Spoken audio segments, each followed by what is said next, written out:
Hi, everybody, and welcome to my commentary track for Power Rangers Lost Galaxy 2024. Anthony Marsh on Power Rangers Lost Galaxy fan film, and today I want to do a commentary track on my latest fan film effort of Power Rangers Lost Galaxy.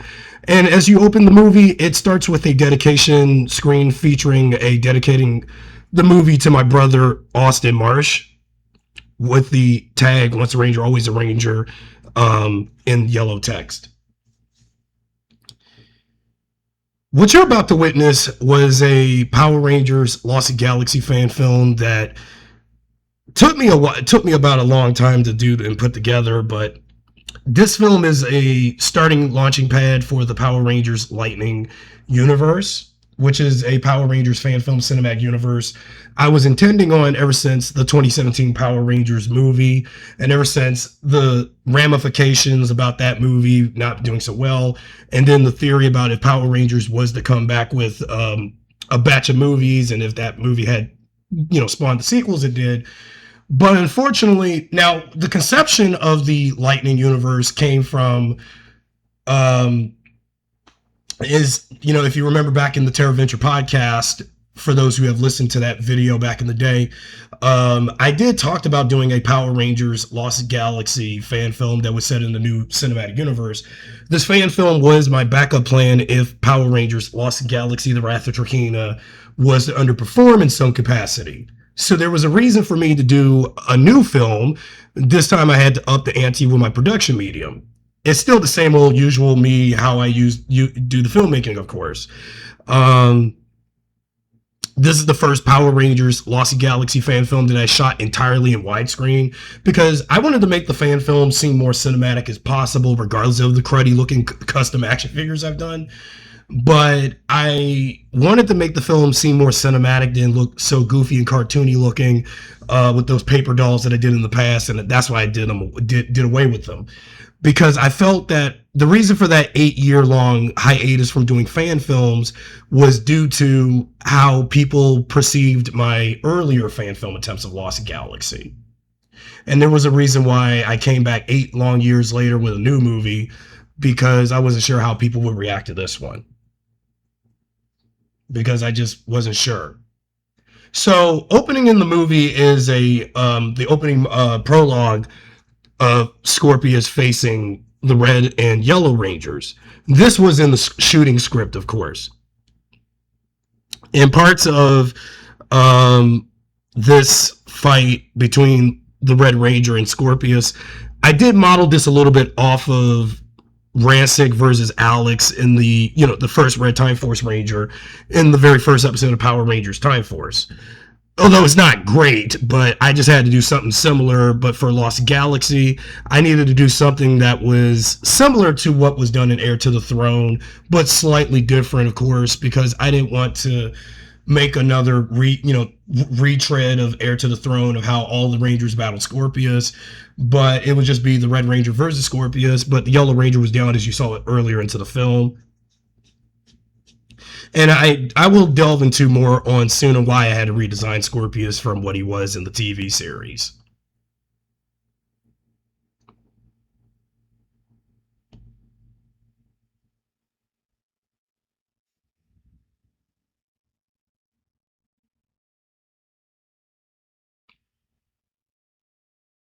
Four minutes in, and then we cue my take on the Power Rangers Lost Galaxy title logo, the film's version of the logo, because I wanted to, make the logo seem more intimidating, because this is not your usual Power Rangers Lost Galaxy. While it does have the usual settings and characters, I wanted to set this version of Lost Galaxy in present day rather than the year the show took place. So to separate the continuity of the TV show with this film, and this film being its own thing.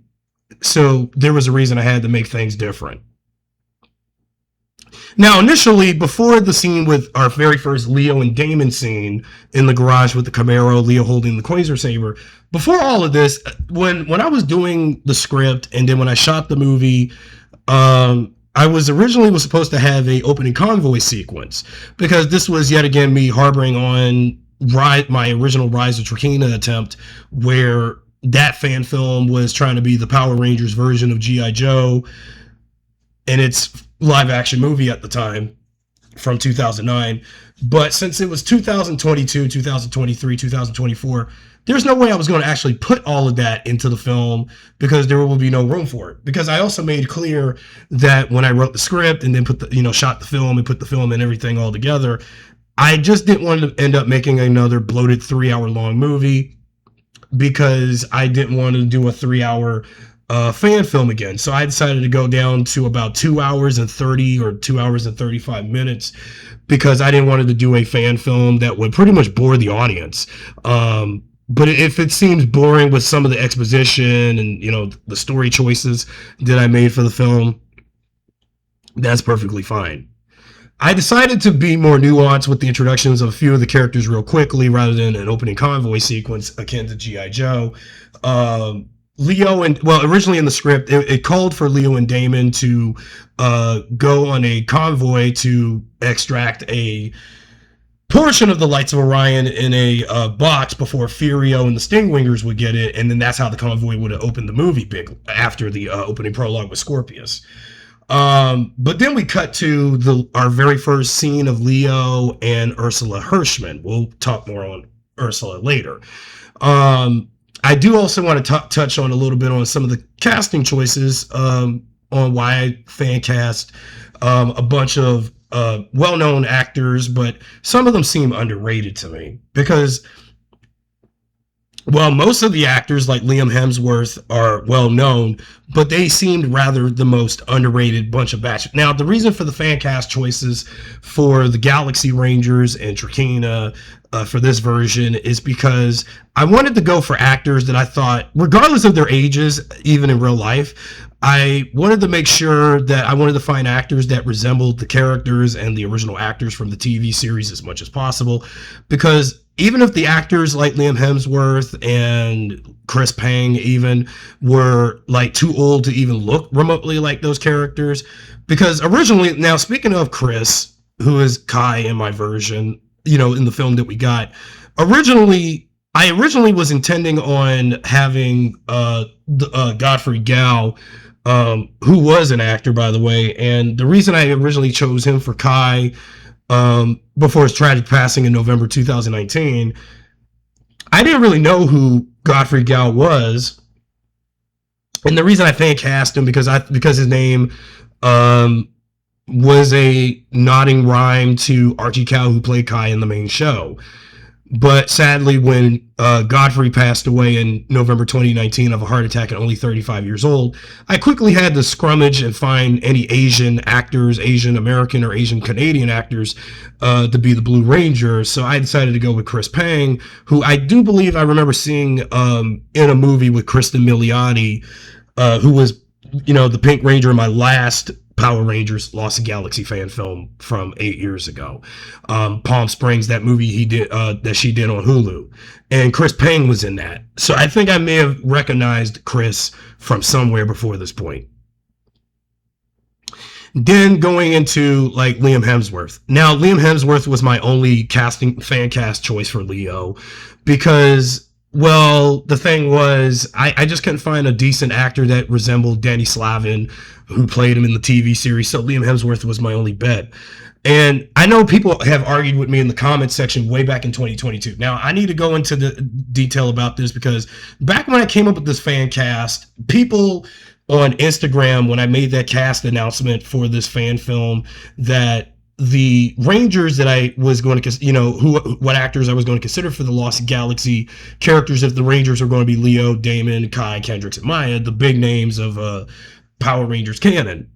And I was going to go for Liam Hemsworth. I was going to go for Tyler James Williams. I was going to go for Laura Vandervoort.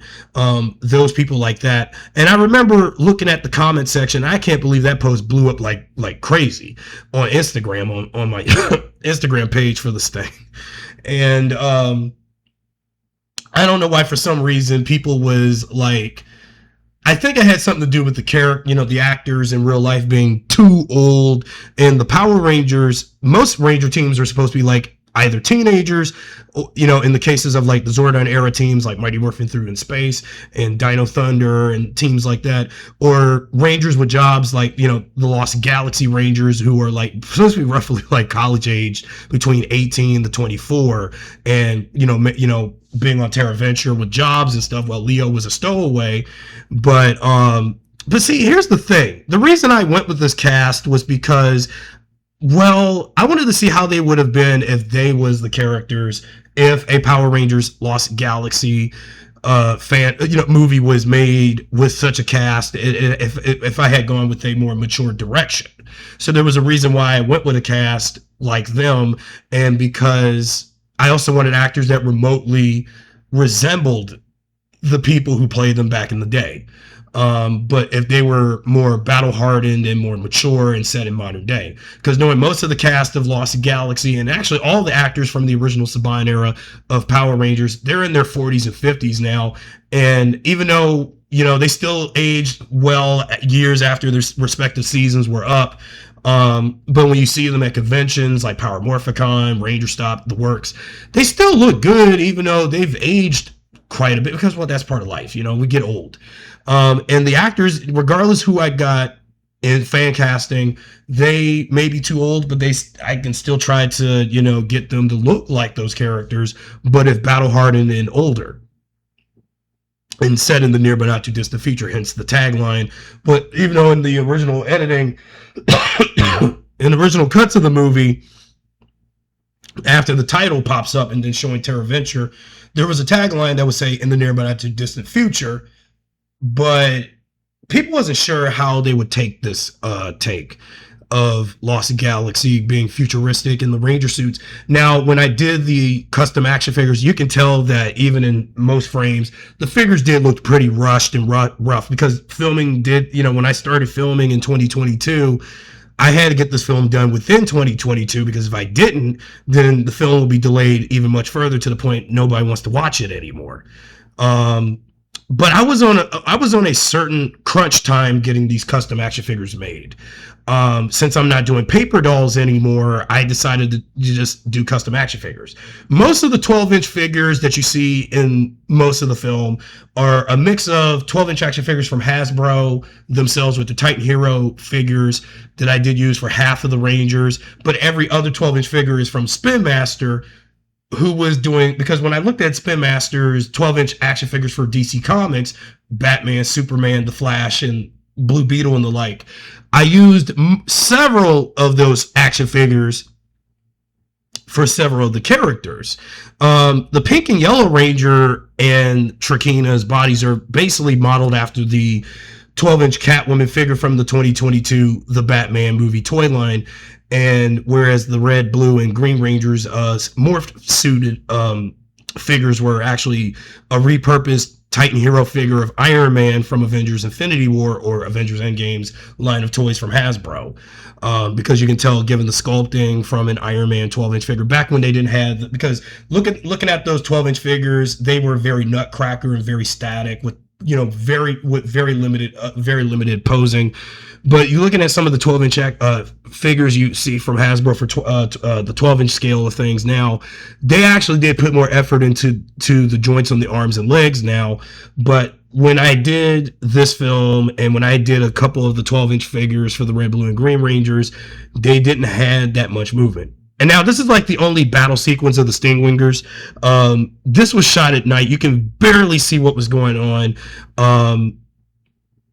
And the Stingwinger 12-inch figure customs were actually just repurposed 12-inch figures of Blue Beetle from the 2023 Blue Beetle movie. But even though I never saw Blue Beetle, but those Blue Beetle figures, when I saw them, I was like, maybe these could work for the Stingwingers for Power Rangers. And this is, this may be the only action sequence with them versus the Stingwingers, but in the original shooting script, there was supposed to be during, the resurrection of Scorpius in the third act, there was supposed to be another scene of the Rangers fighting the Stingwingers before going into the big Megazord fight with Scorpius, but sadly that had to be cut due to time, but it was in the original script. But I never got to shoot it, though, due to also time was running out with me back in 2024 when I resumed production on the film. our first introduction of Furio and Trakeena within 14 minutes, or close to 14 to 15 minutes. Um, because to replace the convoy attack sequence I originally wanted, I had to work around what I originally wanted in the script because due to several things were against me during filming. Because you can tell some of the behind the scenes challenges that were happening during 2023, 2024, and a little bit of 2025. Because when the film didn't make it in 2024, that's why I had to make up some lost time in 25. Hopefully, I was going to hope to get it out within 2025. Because here's the thing: Power Rangers Lost Galaxy 2024 was supposed to come out within either 2022, 2023, 2024, and 2025. But there was a lot of behind the scenes issues that was going on when I was doing this kind of film. Because this is my very first fan film made entirely with custom action figures and no paper dolls. I had to improve on some green screen and blue screen work and also the game capture stuff. Working around the game capture stuff because like instead of using camcorder recordings of gameplay, I had to use actual game capture and blend and also do a mixture of game capture footage from like Grand Theft Auto with this footage of the action figures, like even in the instance with the villains facing the Rangers in the lake in the forest, which is supposed to represent them on Osiris trying to secure the Lights of Orion shard that they was trying to secure from the villains.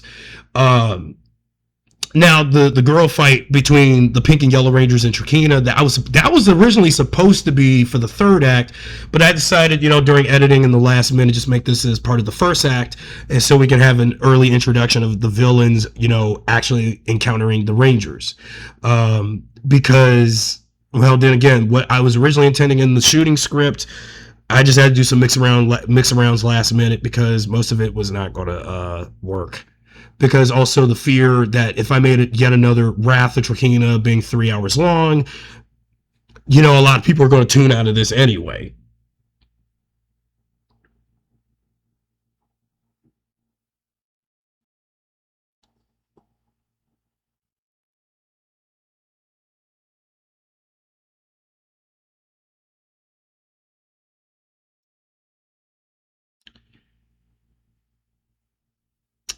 The sequence was supposed to play out a little bit different, even though for the final film, it was going to take place in the forest of Planet Osiris.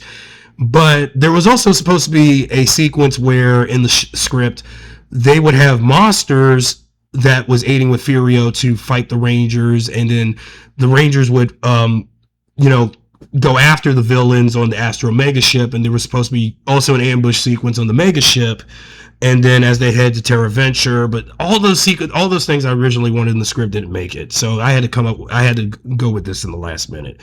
So with the villains getting the first shard of the Lights of Orion crystal, that was going to take place here, still in the forest, but it was supposed to happen on Terra Venture in like the hangar bay where the Astro Mega ship would be, as intended in the script. But unfortunately, I decided to just have it here on the planet instead.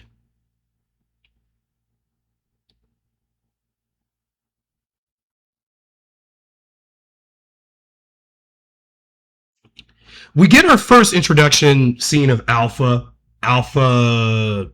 Well, see, we have so many different Alpha robots. So since this is not in continuity with the main show, I wouldn't say this would be Alpha 6. I mean, even though Alpha 6 was during Turbo, In Space and Lost Galaxy in the main show, I don't know what Alpha generation robot number should I call this, Alpha 12 or something, because like since this is taking place in the more distant future and in a separate timeline from the main Power Rangers continuity, I wouldn't want to say it's Alpha 6 because, it barely looks like Alpha. And now, looking at this Alpha figure custom I did was pretty rough because I did shoot most of Alpha's footage in one day.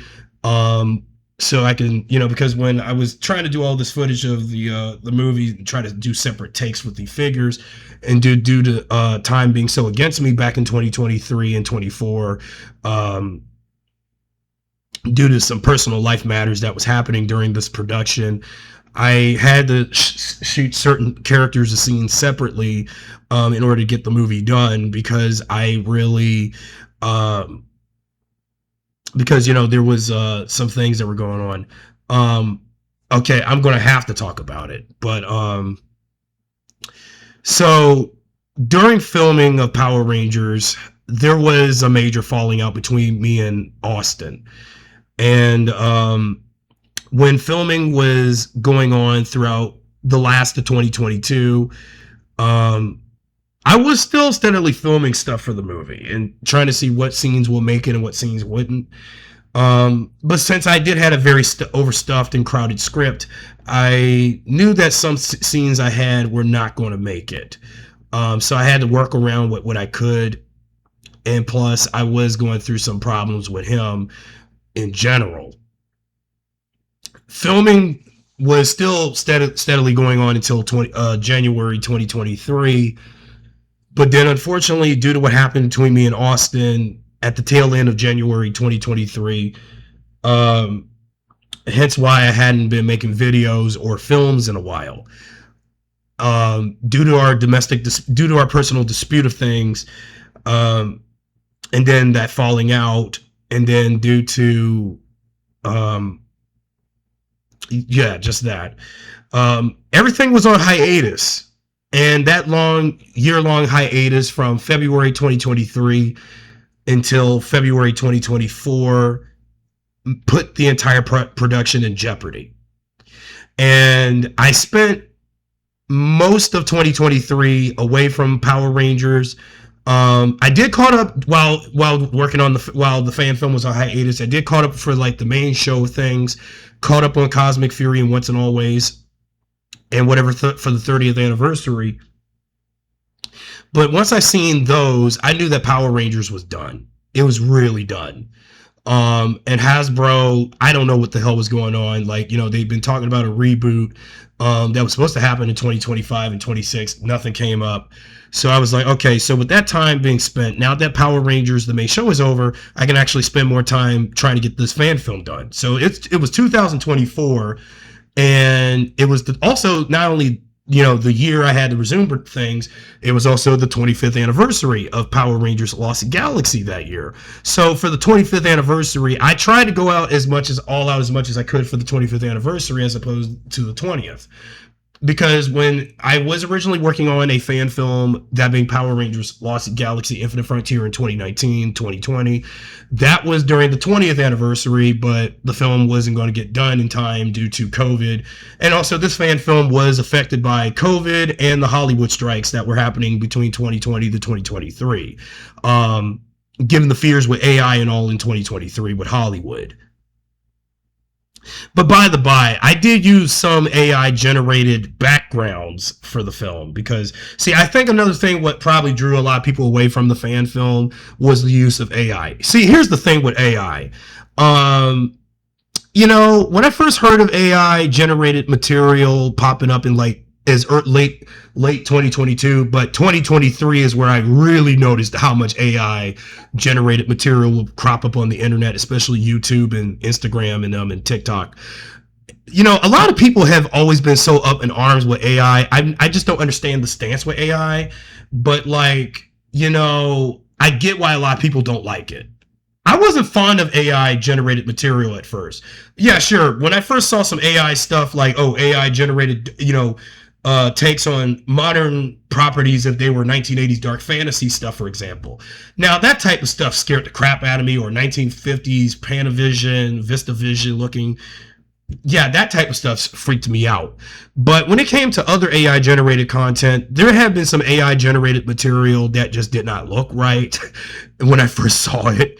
And heck, while I was away from the film and due to me and Austin's personal domestic falling out, I have dabbled into some AI generated material, AI generated apps, doing some AI generated art. Just get a little test and swing of things of how AI works and all that. Yeah, of course, there have been plenty of AI material that have generated that did not look right, and there has been some AI art that I thought looked okay. But every other AI generated art, was not good. Now, the scene with Leo chasing after the bus, I did that back in 2022. This was supposed to homage, because the whole fan film was supposed to be a tribute to Sam Raimi's Spider-Man trilogy, but particularly the first film, given that 2022 was the 20th anniversary of Raimi's first Spider-Man. This, however, this bit when the bus leaves, this was the only bit of ADR that my brother Austin ever contributed for Power Rangers Lost Galaxy 2024. And sadly, this is the only bit of ADR that he ever did. And this, because I think what made me put that bit of ADR, because I was doing some ADR work early on in early 2022 while filming was still going on after some scenes were completed. And when I was putting some ADR for like the bus chase scene for Leo, because he was late for work. And when I was like, sorry, Corbett, the bus is full. So when I added the, penis joke, Austin had said something in the background while I was recording penis, and then Austin was like, I can't feel because basically he was replicating what he probably heard from somebody saying on Harvey Bertman, which was on Adult Swim back then. Yeah, that was something I had to add in the last minute. So when I was like, what did you say, Austin? Say that again so I can put in the ADR, because I thought I want to add some humor into this movie, because the film is getting a little too damn serious. Because, well, again, Power Rangers Lost Galaxy had always been a serious Power Ranger season, because one of the factors why I've always been a fan of the season, aside from villains like Trakeena, Rangers like Leo and Kendricks, is that there were those themes of, sacrifice and loss when it came to death, the harrowing deaths of so many characters. And then you also had, redemption for characters like Corone and Mag the Defender, but even possibly Villamax. But that was the thing too, because I've always been a fan of the season, and I wanted to see how it would have been done if I were to do my own take on the season for a modern day movie. Since it's only been decades past after the season, and because I struggled for 15, 20 some odd years, I've been trying to want to do a Power Rangers Lost Galaxy movie. And the reason I struggled to make a movie about it such sense was because, well, now the inspiration, I want to touch on this while the movie goes on, with the very first Scorpius and Trakeena scene, which is 27 minutes into the film. It took me 20 to 25 years to want to do a fan film of Power Rangers Lost Galaxy. The inspiration for a fan film about it dates way back to episodes 29 and 30 of Power Rangers Lightspeed Rescue, that being Trakeena's Revenge. And everybody should know my history with Trakeena's Revenge and how I felt about it for so long. Now here's the thing. Back then, even when Lightspeed Rescue happened, I used to be so bitter about Trakeena's Revenge simply because Amy Miller did not return to play Trakeena in those two episodes. But while the entire Lost Galaxy cast, Danny Slavin, Reggie Roll, Serena Vincent, Valerie Vernon, and Archie Cowell all came back with the Lightspeed Rescue cast for that team up, because that rumor about them having a movie for a movie 1 year after their season. But you see the possibility of Lost Galaxy having a movie 1 year after their season seemed pretty dubious in concept, because after everything that they did near the end of the season, and after what Trakeena did at the end of the season, I don't think a movie for Lost Galaxy even 1 year later would work. They should have had a movie while the show was still going on, rather than the next Power Ranger season. And and I thought back to when I saw Trakeena's Revenge, well, in the form of that McDonald's Happy Meal tape, which I've talked about in passing in the past on the channel. And I thought about I wish they had not with Trakeena's Revenge, it seemed like a movie, but for a 40-minute movie on a VHS McDonald's Happy Meal tape, whatever you like to call it. Because, then again, Power Rangers, ever since Turbo, hadn't had much luck with movies. And ever since Turbo, a Power Rangers movie, Power Rangers hadn't had much luck in decades, even until the 2017 movie and later. with movies. And the closest we had for movies for the franchise would be like episodes put together as movies, like the Psycho Ranger saga for the In Space movie tape that I had back in the day, or like the Lights of Orion, Magna Defender story arc episodes of Lost Galaxy. I remember having the Return of the Magna Defender VHS tape back in the day. And then of course the McDonald's tape of Power Rangers in 3D, which again, there was nothing 3D about that tape. Those 3D glasses were crap and they were ass. And I knew that I was being lied to even as a child at the time, thinking that the whole thing was going to be in 3D. And I don't understand why was it that even for years on end, even after that, even looking at later VHS and DVD releases of the show, that they would do mini movie versions of certain story arcs and pass them off as movies. Heck, Forever Red could have been a movie. The Time Force finale or Movie Madness in Time Force could have been a movie. Several other episodes or whatever could have been movies for Power Rangers. Once a Ranger in Operation Overdrive came off like a movie, but for during the summer of 2007 for the 15th anniversary. And even when Disney had Power Rangers, they could have did a movie during either season, Wild Force or Operation Overdrive or whatnot. And when we had the Neo Saban era, now Clash of the Red Rangers, I've talked about Clash of the Red Rangers and Legendary Battle Extended and how complete ass they was as so-called movies for the franchise. So up until at least the 2017 movie, we did get our very first theatrically released Power Rangers movie in 20 years came, the 2017 movie, because Turbo Power Rangers movie did cause the franchise to not do any more movies in so long. So see, there was just all of this that was being born out of the spite of where we was in Power Rangers fandom, even when I was a child watching the show during the original Saban and Disney eras, and then going to adulthood with Neo Saban and Hasbro, and then Hasbro ends Power Rangers with Cosmic Fury, and now we have nothing. So this really was born, all of this was born out of spite, with like given my personal history with the show, my personal history with Lost Galaxy in general, and my personal nostalgia with Lost Galaxy and even traumas, and then thinking about Trakeena's Revenge and Lightspeed Rescue and how I felt about that. And that's why I was like, this is why I had to make this movie. So for over that long, I've been trying to do a film of Lost Galaxy because of I'm trying to imagine what Hollywood actors, even regardless how old, you can say regardless how old they are now, but how old they was, and even how old now, even with the actors I personally fan casted on the faces on those action figures, if they was the characters. People, I remember, again, like I said earlier on Instagram, they was all like, no, I don't want to see these old-ass middle-aged people to be Leo, Damon, and them. They have to be in their 20s. Well, look, and I had to fuss with people about that on social media. Even if you can say they was just rage baiting me with it or whatnot, but they just kind of was. Oh yeah, the Comic Cafe.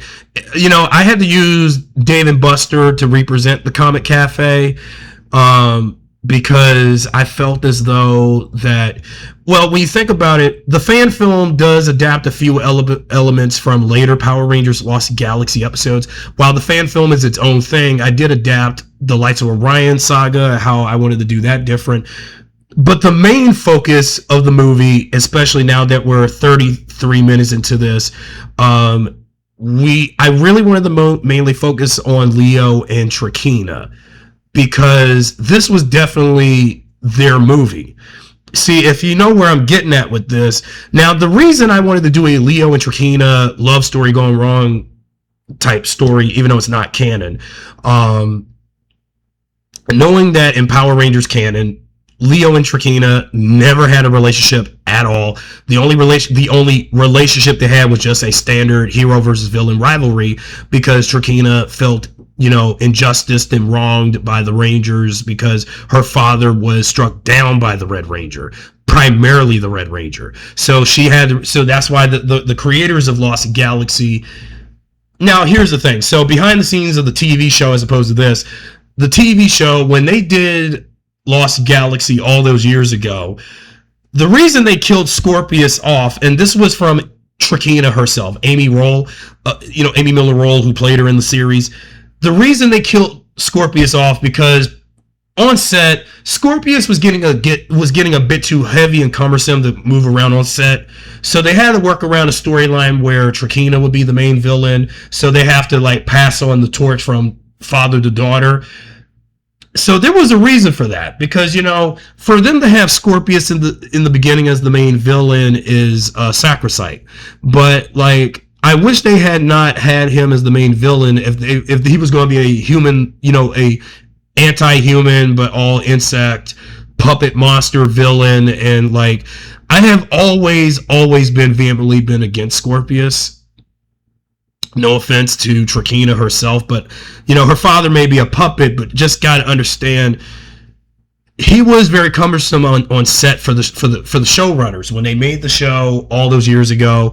And the reason I had to reimagine him as a evil ranger warlord looking humanoid insect hybrid in this version of the source material.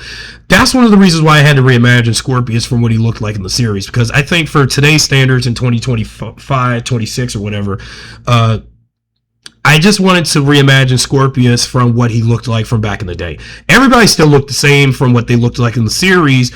It's just Scorpius heavily needed a reimagining visually, because I really did not. I've always, even for the last 25 plus years since Lost Galaxy, I have always hated Scorpius's original design. And I can see why they decided to kill him off 21 episodes into the show, because, well, behind the scenes, even from the actress who played Trakeena herself, that Scorpius was getting a bit too difficult to move around on set. So that's why they had to, find a way to, kill him off and make Trakeena the main villain.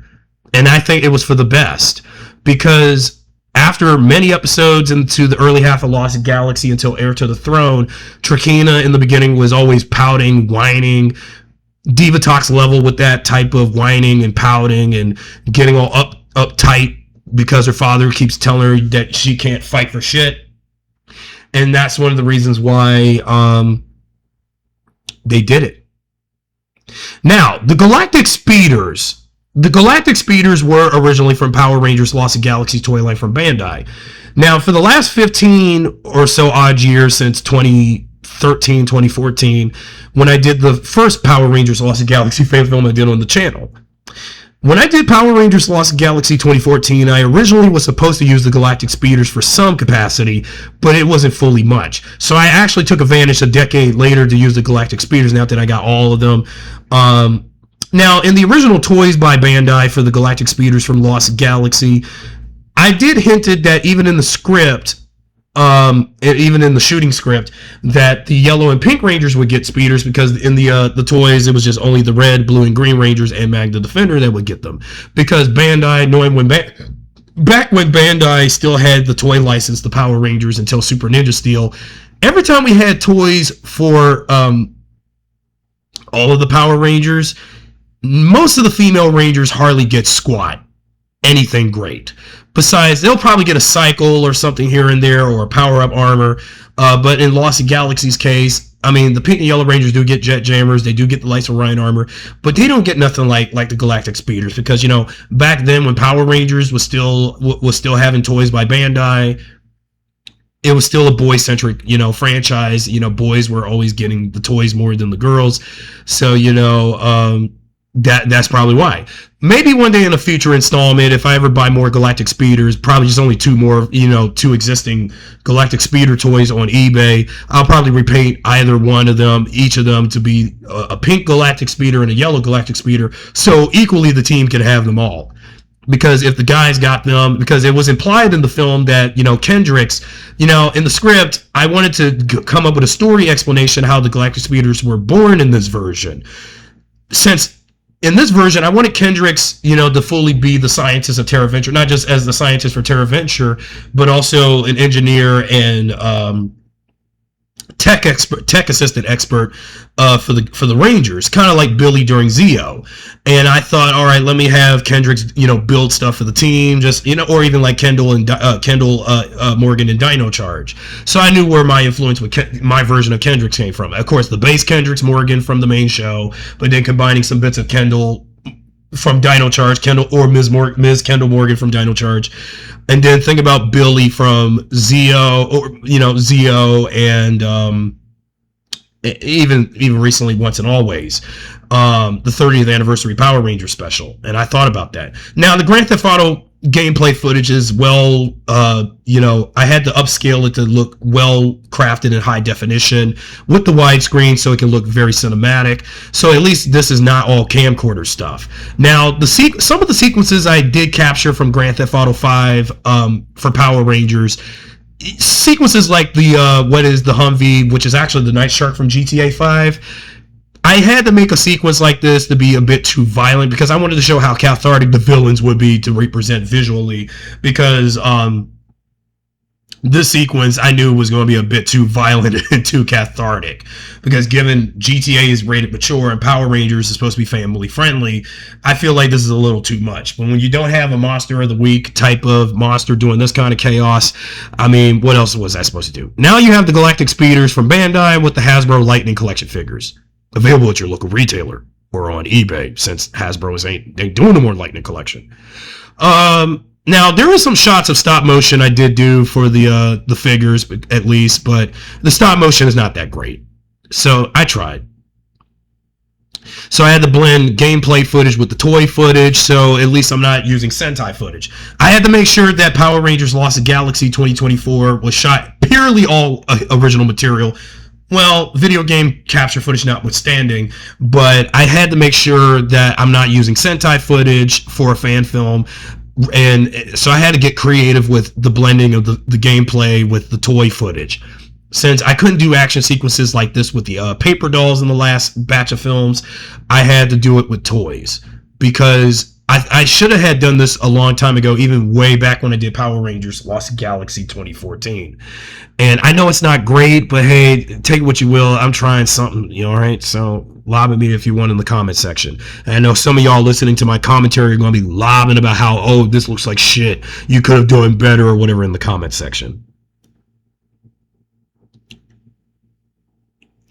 Now that helicopter, that FH-1 Hunter, that was supposed to represent Furio's Humvee, Furio's chopper Humvee, or gunship. As accordingly in the script, because I was going to, when I did some early game capture that I was going to use for GTA for Power Rangers back in 2021 and early 2022, once I got this vehicle on GTA Online, I was going to, I did do some recordings, game capture recordings of GTA with this vehicle for like the convoy sequence that I was intending for Leo and Damon. So for the final film, it would just take place immediately where we are with them and the Galactic Speeders instead. Since I couldn't do the convoy sequence for the beginning of the movie, it takes place wherever at any point before the second act of the film. Even the Jet Jammers, the Bandai 1999 Jet Jammer toys can work with the Lightning Collection. See, when Hasbro did the Lightning Collection for Power Rangers until 2023, what amazed me with the Lightning Collection and with old Bandai vehicle toys and whatnot, they can slightly work well with the Lightning Collection. Because, I really miss the Lightning Collection. I really, really do, even as of this recording and of the commentary track. Because, we had something going with that collection.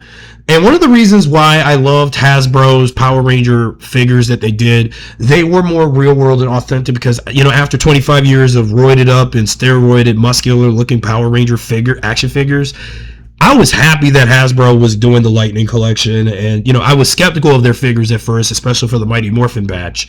But when they did, figures for my favorite Ranger seasons like Lost Galaxy, I was excited how they would go with this.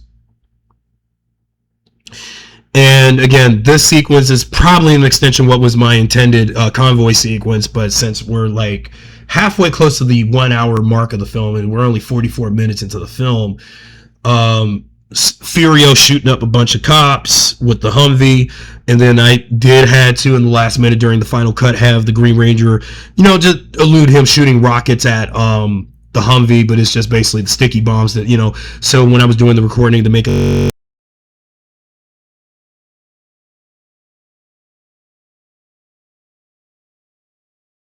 Astro Megaship was also from the Lightning Collection. So as I was saying, because there was a issue with the recording process. So most of the footage, so the backgrounds for the Astro Megaship and any other areas of Terra Venture was all AI, but they were not my backgrounds. They were like whoever did those AI generated spaceship interior backgrounds. That was pretty cool and really good job on what they did with it. So we do get to what I was intending from the script. Now, originally, for Leo and Damon going to this homecoming retreat at the Cosmo Ritz Hotel, in the script, Leo and Damon were supposed to wear some formal wear outfits, not wearing their usual civilian garb that I gave them for the film, and also Kai, Kendricks, and Maya would go to the Eurolian Galaxy. Now, the mention of the Eurolian Galaxy, if you recall in episode, if I get this right, episode 18 of Power Rangers Lost Galaxy, the rescue mission. There was mentions of the Eurolian Galaxy. There was mentions of the Eurolian Galaxy by Commander Stanton in the board of Terra Venture during that episode. So that's where I got my reference of that galaxy from that episode of the rescue mission for the film. So again, there were some elements from the TV series I did put in the film as Easter eggs, and also make sure how these events will be played differently.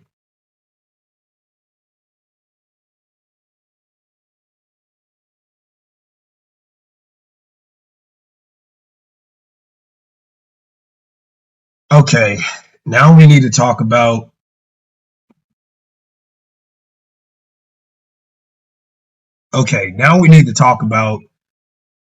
the blah blah in the room, if you will.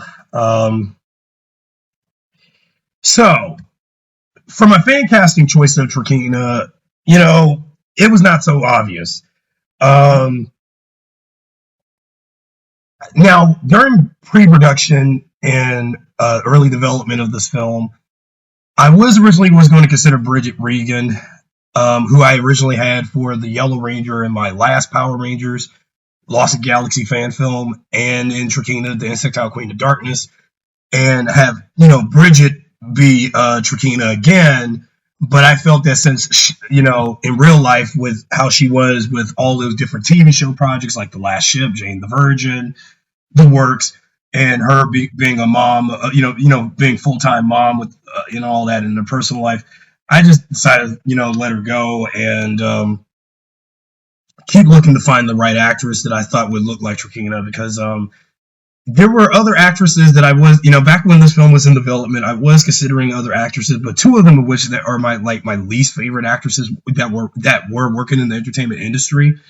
I was almost close to getting Evangeline Lilly, from Lost and of course the Marvel Cinematic Universe, if she was Trakeena, because considering Evangeline Lilly was Hope Van Dyne, aka Wops, in the Ant-Man movies, she's now out of the entertainment industry, but I hate Evangeline Lilly. I didn't really find her as a great actress.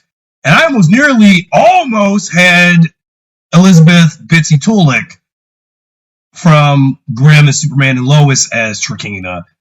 Good thing I dodged a bullet there, because even she was a shitty ass actress.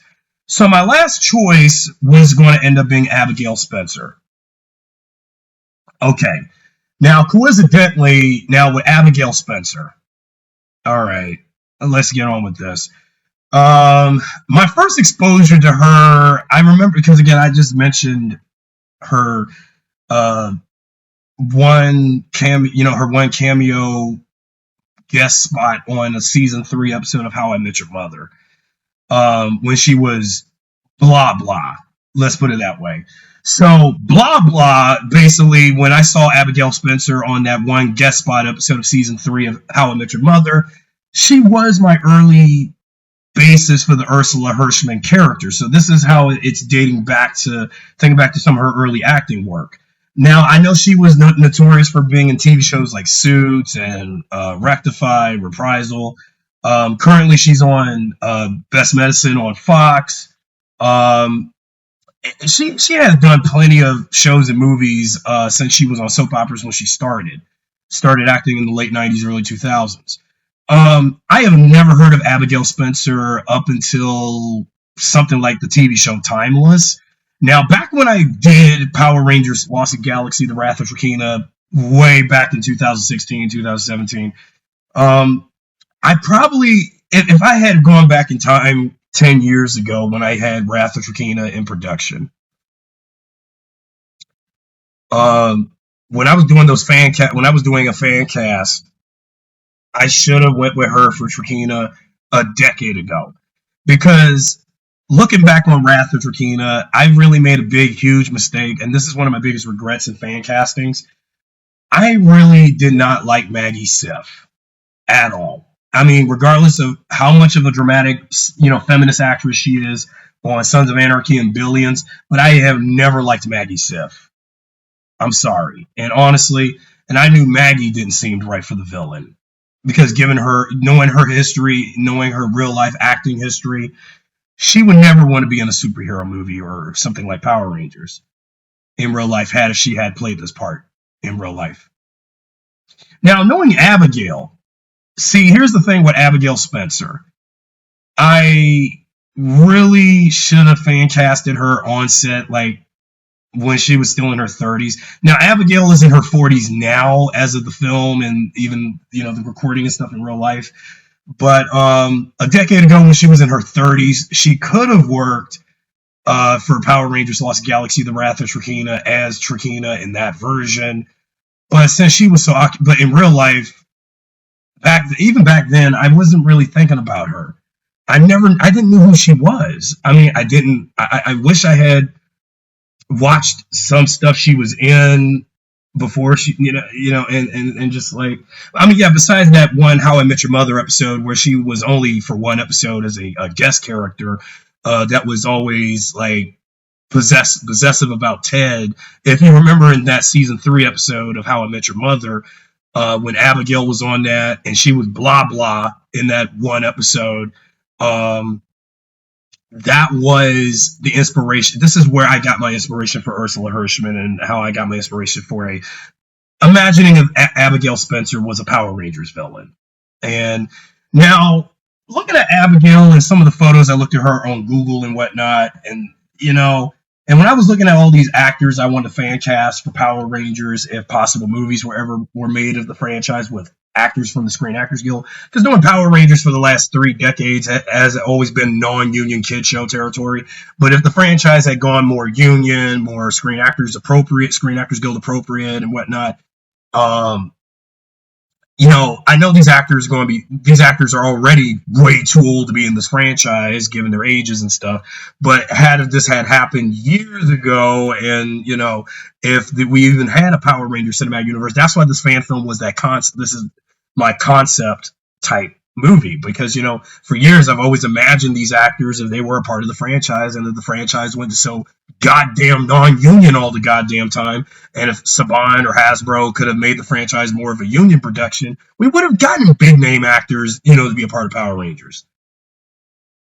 Sadly, with an actress like Abigail Spencer, I like her to death, I like her work, but it's just sad to say, but she's just too old to be in Power Rangers. Like, I mean, she could work as a villain, but she just can't work as a ranger. Now, a decade ago, when I did Wrath of Trakeena, if I didn't do Kristen Milioti as the Pink Ranger, she would have been or the Yellow Ranger or something. But I just kind of feel like it just I knew that these actors are older now, it won't work, and given that she's at the age where she's now mom and wife role territory now in her 40s. Well, actually, Abigail had been playing moms and wives since like her 30s, because I guess maybe she just can't. I mean, she has done science fiction, fantasy roles. I mean, think about the TV show Timeless. I mean, I hadn't watched Timeless. I mean, I've heard of Timeless. I wanted to get around watching that show a decade ago, but I just had too much to watch on TV or on streaming at the time. So I just wasn't sure whether if I should or shouldn't imagine her in a Power Rangers project or a Marvel project. But I don't think Abigail in real life is interested in superhero movies because a lot of Hollywood actors don't like superhero stuff, superhero shows, superhero movies, superhero video games, whatever. But it's just like I guess they just can't do it. Also, when Ursula says, "If you can't kiss me, how about you f me?" This is the first f bomb moment in a Power Rangers fan film I ever did.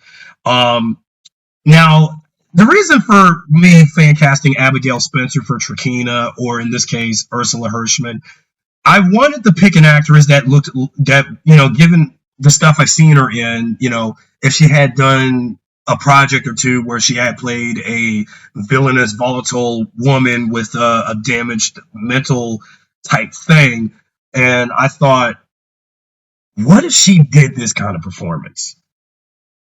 Because I wish I had watched also the TV show Reprisal, which was on Hulu back in 2019, because I think somewhere on that show she did a character like this, but I mean, it was a very femme fatale revenge type show.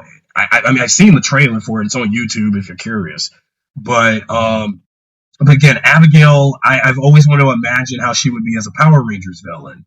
Um, but knowing her and knowing the type of stuff she had done in real life and currently, I don't think this would be up her speed. But if head of Hasbro, again, if these actors were a part of Power Rangers for like a movie for an older audience, but knowing that Hasbro, I guess for this fan film's sake, I don't think they're gonna like what I did, because the franchise, again, Power Rangers has always been family friendly, and for me, going darker and darker with the psychological torment, the psychological issue stuff with taking a legacy villain and then reimagining her as a woman with mental issues and her fixation on a ranger, which was never in canon. It was just something that it was. This is just a pure what if, because but a very tormented, twisted, creepy pasta like what if. And honestly, I knew that picking up an actress like Abigail for this portrayal of Trakeena, I wish I had gone with this kind of performance and this kind of portrayal and inspiration a decade ago, but I wasn't sure. Now, the reason the fan film is very Fatal Attraction with Power Rangers, let me hear me out. I mean, after Power Rangers Lost in Galaxy, the Wrath of Trakeena was almost close to being scrapped due to some stuff that went on with me in real life 15 years ago. And before I graduated from high school, I did watch Fatal Attraction for the very first time in 2011. And Fatal Attraction, believe it or not, is one of my favorite movies ever. Like one of my favorite 1980s psychological thrillers, female stalker movies. And Glenn Close as Alex Forrest was one of the most phenomenal female villain performances ever put on film. And of course, even though Fatal Attraction came out 5 years before my time, since I was born in 1992 and that movie was 1987, but when I watched Fatal Attraction, I was wowed by Glenn Close's performance of Alex Forrest, and the whole one night stand gone wrong thing. So to be clear, I wanted to do a Power Rangers fan film that was like Fatal Attraction, but I also wanted to do something twisted with this type of dynamic between Trakeena and the Red Ranger. So the reason for Abigail Spencer as my Trakeena and Liam Hemsworth as my Leo, because I also wanted to do an age gap storyline, but age gap, Fatal Attraction type thing between the younger man being tormented by the older woman who the younger man appreciated and liked at one point, but then realizing he's in a relationship with another older woman, and that older woman is on his team, who is the Pink Ranger. And because when you think about the age gap differences, Abigail Spencer is 9 years older than Liam Hemsworth in real life, and I wanted to imagine a Trakeena who is 9 to 10 years older than the Red Ranger, if you get what I'm saying. So she could have also played off as a mother-like figure or mentor figure for the Red Ranger in this version, or I don't know how this would have played out. And honestly, I think that the reason I also went with this kind of dynamic, it can be a bit, predatory because, even though age gap relationships between an older woman and younger guy, well, at least they're adults, of consent. And, if the person is like 20 something, 30 something, 40 something, at least they're adults and they can do whatever. But if the Red Ranger was 18, 19, and Trakeena was like 30, 35, then that's like, okay, it's just like, okay, if he's like, suppose imagine if he was 18 and 19, he's technically like on his way of becoming an adult. He's already finished high school, he's in college now, and he wants to go for this older woman, but it still wouldn't feel right. So that's why I decided to age the characters up to the point where they're in their 30s and 40s so it can feel more adult. And because of course this dynamic between Leo and Trakeena had never happened like this in the series. Because again, we already know how it was in canon with like, Trakeena hates the Red Ranger because the whole, you killed my father, I will have you and the Rangers punished, and I will destroy Terra Venture when that time comes, and and all the stuff that she even did with like when Corone came in with the pink quasar saber and with that whole chewing up the scenery with that never mess with Trakeena line, classic, iconic, I know, but that type of stuff. But the age gap difference between Leo and Trakeena in this version was something I planned since this film was in development in 2018. Because when I imagined Liam Hemsworth for Leo, I wasn't sure who was the actress this older actress for Trakeena that I wanted against Liam Hemsworth inspired Leo. Now, originally it was supposed to be Evangeline Lilly, but fuck her. Bridget Regan could have worked. Nope. And then Elizabeth Bitsy Tulik, or Elizabeth Tulik, but no, Lois Lane was Superman Lois, but I hated her Lois on the show. No offense, but I hated Bitsy Tulik on Superman and Lois. But yeah, but Abigail Spencer, I just felt could have worked. I thought worked, and also at the same time didn't work because given her age gap difference.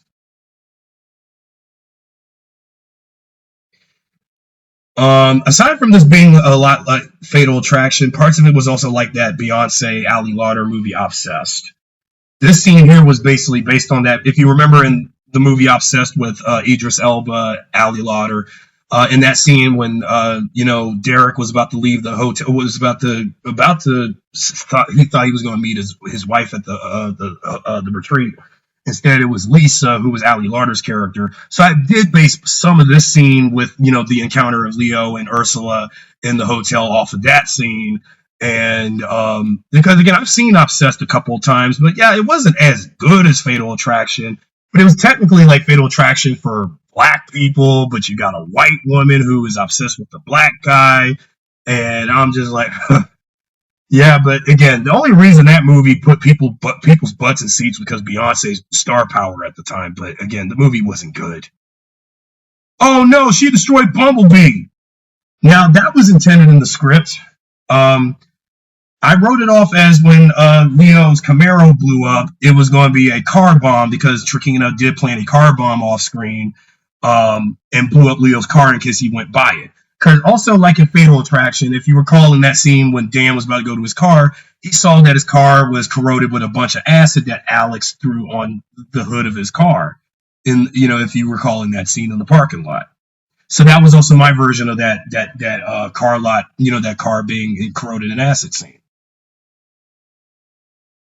There was just so much influence of Fatal Attraction in this fan film of Power Rangers because I wasn't sure how the fandom would appreciate it or unapprove of this because we haven't had this kind of stuff in Power Rangers before. I mean, of all the times, even think back to Turbo. Every episode of Power Rangers Turbo, there was some episodes that would pun to popular shows and movies that were popular years before Power Rangers. Think about episodes like Honey, I Shrunk the Kids. Honey, I Shrunk the Rangers. Honey, I Shrunk the Kids. Or Transmission Impossible. Mission Impossible. Clash of the Megazords. Clash of the Titans. That's sort of punning to, classic movies and shows like that. But we've never had a Power Rangers episode or movie that have dabbled into a suspense thriller angle before, and I wanted to do that. You still got, unlike the 2017 movie with that Breakfast Club, CW, teen drama chronicle type stuff that was going for. This fan film of Lost Galaxy was going for Fatal Attraction meets Sam Raimi Spider-Man.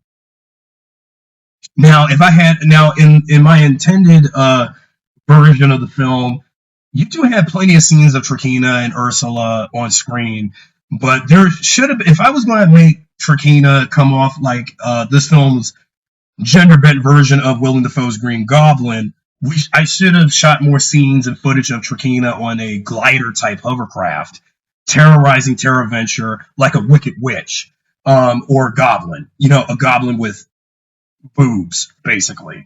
And I was going to go for a Green Goblin, female Green Goblin type version of Trakeena in this, because if the fan film, because again, my fan film influence for this was, well, since I've always been a fan of Sam Raimi Spider-Man films, particularly the first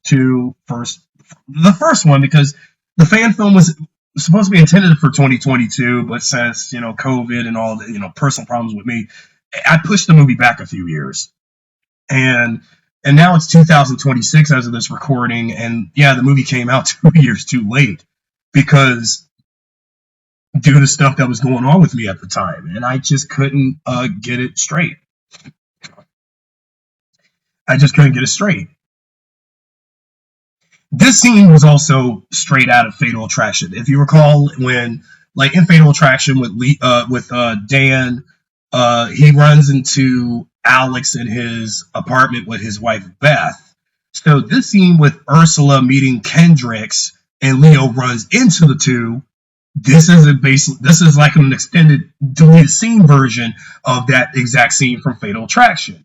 Because I was, you know, again, I've been watching Fatal Attraction very closely and see what scenes I copied from that and see how I would do it the Power Ranger way. Because, like, again, this has never happened in Lost Galaxy at all, in any capacity. Technically, the fan film is a 2 hour long version of the Stolen Beauty episode. Because when you think about Trakeena and her human form, because when you think about it, I did adapt Stolen Beauty, but just minus the crew mummy stuff. And now, the original script for the film was supposed to include the monster crew mummy, because again, this would have been like my second go around or third fan film go around, trying to do a movie version of that dumbass episode of Lost Galaxy when Trakeena was human for an episode, when Amy Miller was out of costume for at least 15 minutes of that episode, showing her raw beauty without the Trakeena costume and makeup. And everybody on Terra Venture, mainly all the men, were all dumbfounded by her beauty. I mean, I guess this is what I was trying to do here, was trying to do a more, you know, I made it clear intentions that the film was going to be a more serious version of the Stolen Beauty episode, but again, minus the crew mommy stealing beauty from all the women on Terra Venture bit. It was supposed to happen in Wrath of Trakeena. That didn't happen. It was supposed to happen in my original Rise of Trakeena back in 2010, 2011, and that didn't happen. I was going to do it in Power Rangers Lost Galaxy 2024, but it almost did happen. And unfortunately, due to time constraints, crew mummy had to be cut. So you just only have Stolen Beauty, you know, influence from the Stolen Beauty episode with Trakeena in her human form, masquerading around as a human woman, beautiful and flawless. She may be in beauty, but she has something for Leo, and only Leo. Even though in the actual episode of Stolen Beauty of Lost Galaxy, she did this with Mike. But in this version of the source material, it's Trakeena doing this to Leo. Because if you remember in that little bit, Leo did gush about Trakeena in her human form at one point. He didn't know it was her. This scene I tried, like, again, this was a very famous Fatal Attraction-esque moment. Now, everybody knows this famous bit from Fatal Attraction, when Alex kept flickering the lights. I did the same thing here in Power Rangers. Trakeena flicking a light, you know, with her holding what I was supposed to, you know, have her emulate, make her look like she was holding a doll of the Red Ranger, which is just technically the Lightning Collection figure um, of the Red Ranger. So I had to do that type of Fatal Attraction type scene of Trakeena flicking the light on the Scorpion Stinger, like waiting, like her was just like wondering when is the Red Ranger ever. So it go to show I was doing so much Fatal Attraction scenery in the film.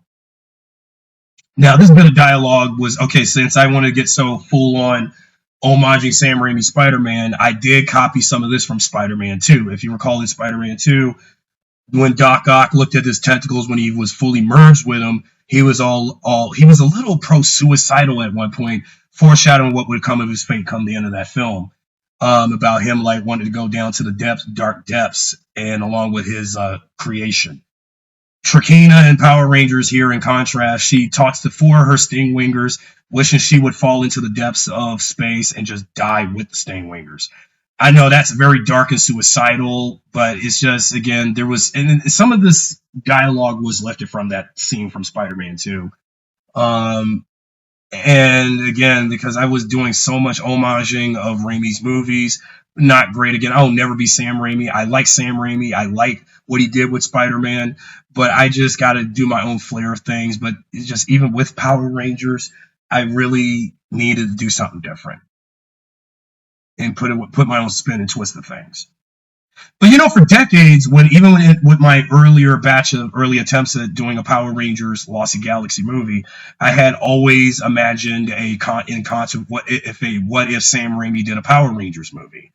I mean, given what he had done with Spider-Man 2 decades ago with his trilogy, say what you want about Spider-Man 3, but his trilogy, without it, we wouldn't be where we are with all the Marvel movies that we've gotten.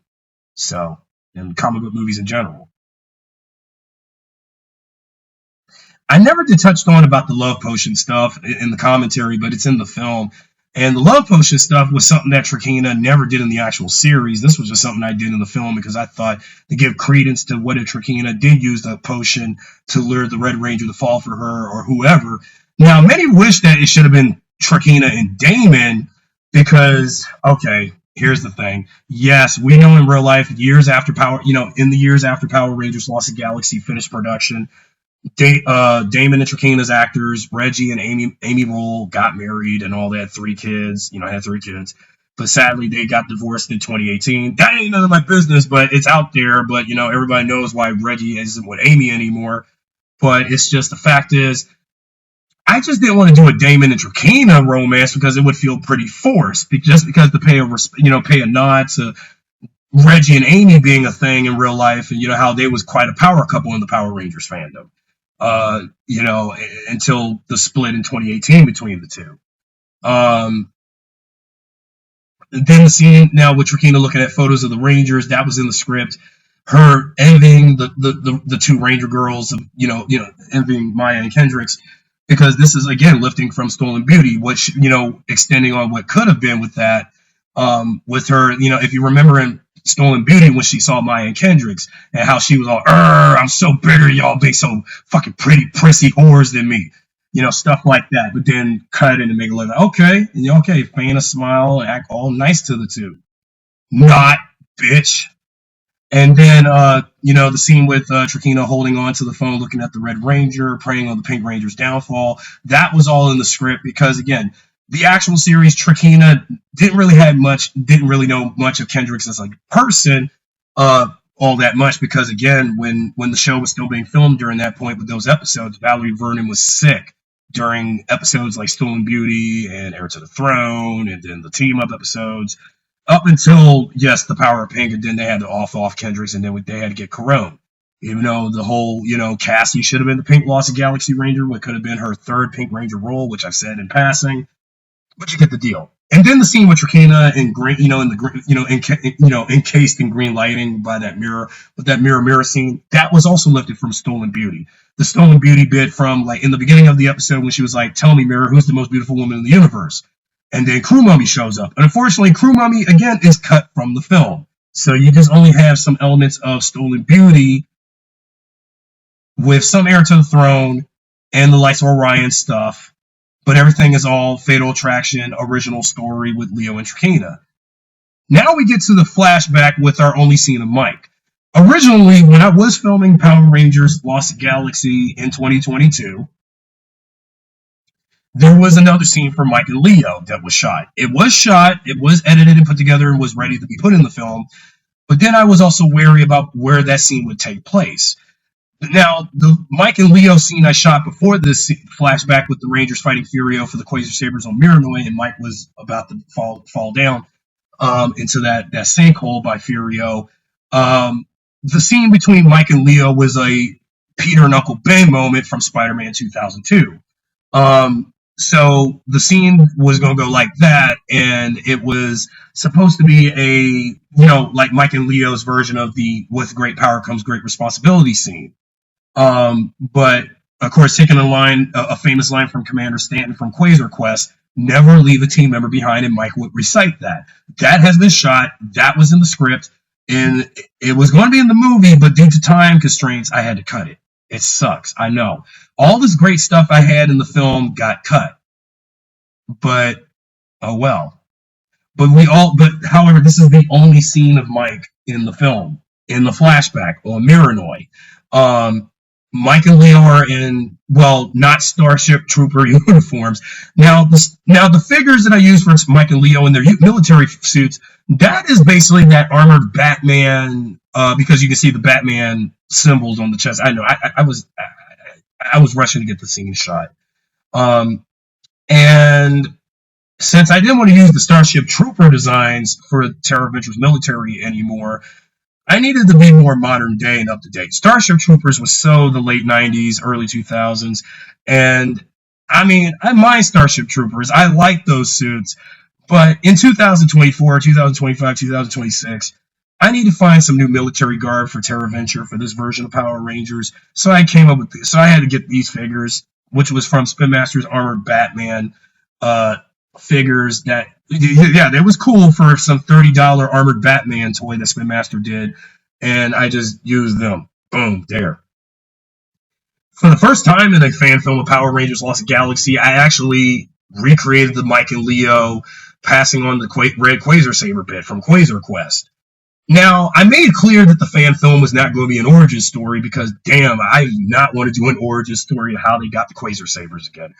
The fan film does interlude some of that backstory because the fan film, I made clear when I made this movie, I wanted to make this as Leo and them already established as Power Rangers, so we don't go over what the 2017 movie did. Do a drawn out 2-hour-long origin of how they got the power coins and Rita dealing with her putties, the Zeo Crystal, the Krispy Kreme shit.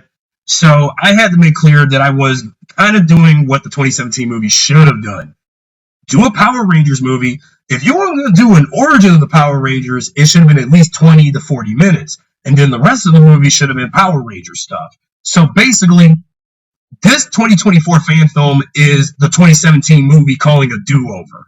And basically, this is my do-over of the 2017 movie. Because I wish, had that movie added more Power Rangers and them fighting villains or villain minions and, all of the stuff that they did. Now, with the Red Ranger running out, this was supposed to be like his version of the, death of Uncle Ben, but basically Mike's death. And it's supposed to be like wanting revenge against the carjacker, just like in Spider-Man. Speaking of Spider-Man, there is footage that I did splice from the PS4 Spider-Man game because you can tell that this is footage that's supposed to simulate the Red Ranger running after going after Furio, kind of like similar like Spider-Man 2002 when Spider-Man was going after the carjacker who killed his Uncle Ben. The whole fan film is supposed to be an homage to Spider-Man 2002, but in 2022 or 2024, because you can tell there was so much influence from Spider-Man in this version of Power Rangers because I wanted to go back to basics for the reboot. Go back to basics to my origins of how I was doing fan films of Power Rangers and where my influence was born from. And I really wanted to do a fan film of Power Rangers where it was kind of like it. And for me, the splice footage from Spider-Man PS4 with like the Red Ranger and There's also footage from Grand Theft Auto 4 in this, so you can tell that with that armored SWAT truck thing from GTA 4 capture footage that was also on Xbox. So the game capture footage is like I took footage from a PlayStation game on the game capture, and then GTA on Xbox. So blending PlayStation and Xbox game capture footage together, boom, smash them together like a sandwich, and then it gets results.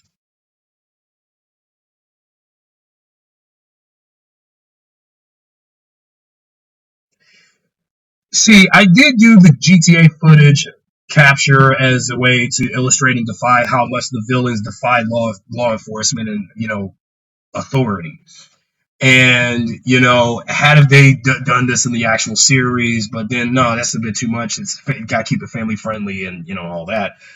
But since I wanted to be more mature with these Power Rangers, I wanted to see how Power Rangers would have acted in the real world.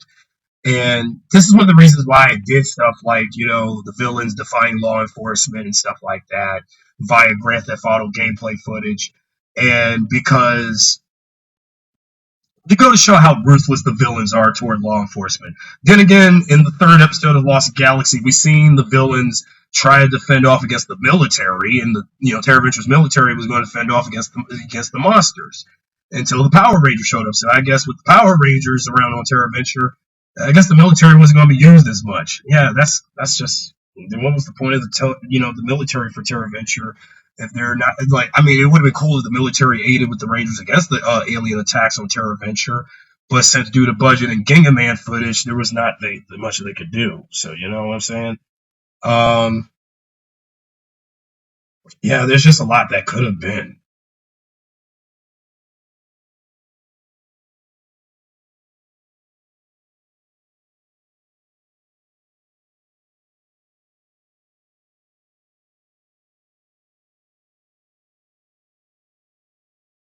The warehouse fight was also in the script too, so I had to get creative with this one.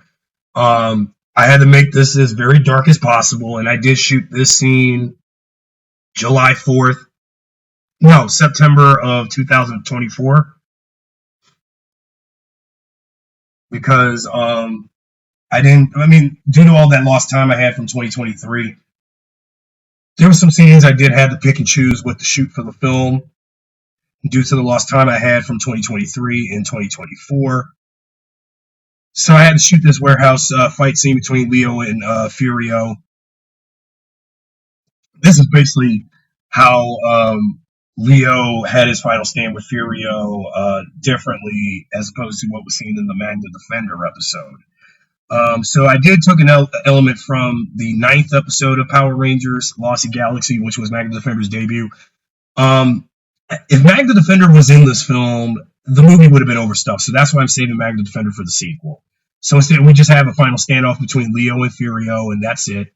Um, because I felt that it would be best instead of being in the cave like it in the original series for this bit, it would be in the warehouse, and also homaging the wanting revenge against the carjacker thing from Spider-Man, but with Leo wanting revenge against Furio was ready to go for the kill because knowing it was made clear that a Power Ranger doesn't kill. As a Power Ranger, it's their duty to protect and protect him, the innocents from the forces of evil, not destroy, or in this case, kill.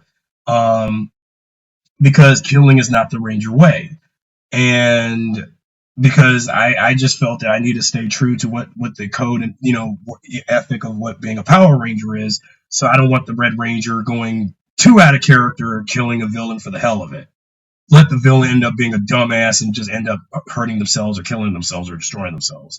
In this case, Furio falls out of the window off screen, and then he ended up killing himself. Leo had nothing to do with it. So Leo basically got his revenge against Furio from 4 years into the story, as it was intended, because Furio had something to do with Mike's fall, and that's why Furio had to fall for his death as a result.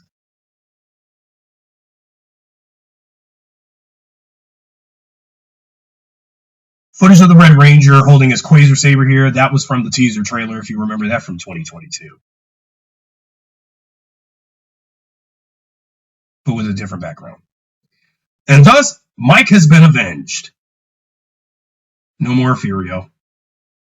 The rest of the movie is definitely going to be heavy on Trakeena here because as we get into 1 hour and 24 minutes into the film, it's all Trakeena from here. And this is when she goes full on psycho female Green Goblin on Terra Venture, but if only if she had used now via the Grand Theft Auto 5 footage here, I was going to have her on the Mark II oppressor, which is like her equivalent of for what I call the Mothwinger, her version of like even like the version of the Green Goblin's the Goblin Glider that shoots rockets and stuff. Because like in Spider-Man, you've seen how the Green Goblin was very ruthless with his militaristic, weaponry of that glider with the missile launchers and rapid gunfire and stuff like that, and throwing bombs.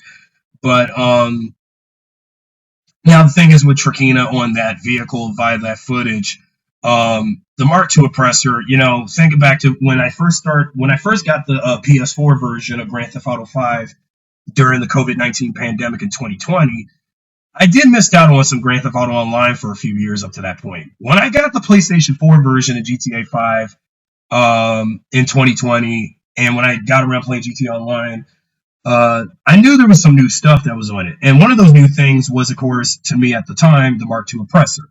And boy, how much I could not stand players every fucking day rage baiting me with that Mark II Oppressor. That shit was annoying. I always called it the flying penis bite, shooting rockets. That phone call scene was lifted from Fatal Attraction, but I had to get humorous with it. And then Trakeena yelling, "Go to hell!" to the operator, which was basically my voice, and telling her, "You go to hell too, bitch," or something like that of that nature.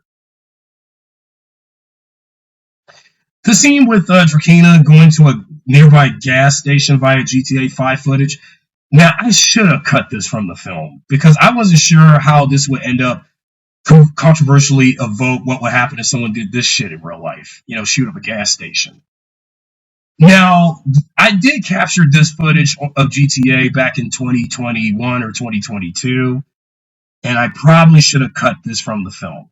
I should have cut this bit from the movie because I don't want to get anybody to do something like this in real life because I just feel like, given that Grand Theft Auto, as much as I love that game franchise to death, it's always been controversial with the public and how it stirred up so much controversies with several ways of violence and how you play GTA too much, you'll do something that you see in the games in real life, but knowing you can't be doing what you see on the games in real life. This is why I leave it only in the video game. Because when you do this kind of stuff in real life, like blow up the gas station, I'm like, and then shoot. No, you can't do this. And honestly, for me to make Trakeena via the footage do this to the cops, which I represent Terra Ventures law enforcement being shot down and being attacked by Trakeena. I mean, this is a bit excessive. And it looks like a cool sequence, even when I edited and put the footage together. And I'm just like, I should have cut this out of the movie. Just cut some of the sequence down to just her blowing up the gas pumps and blowing up the cop cars and shooting up the whole store, and then cut to when the cops are attacking and SWAT, and then bring out the airstrike to blow up the cars and get the cops in them away. That's sort of way how I was editing it all together.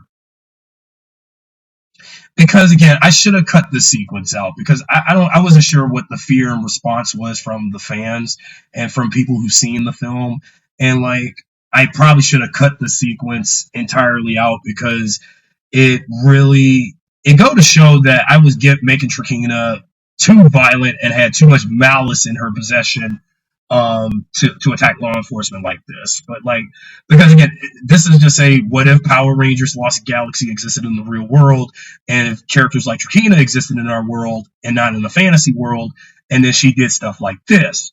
Because she's a villain, but for her to do what she did to law enforcement is just pretty juvenile and questionable.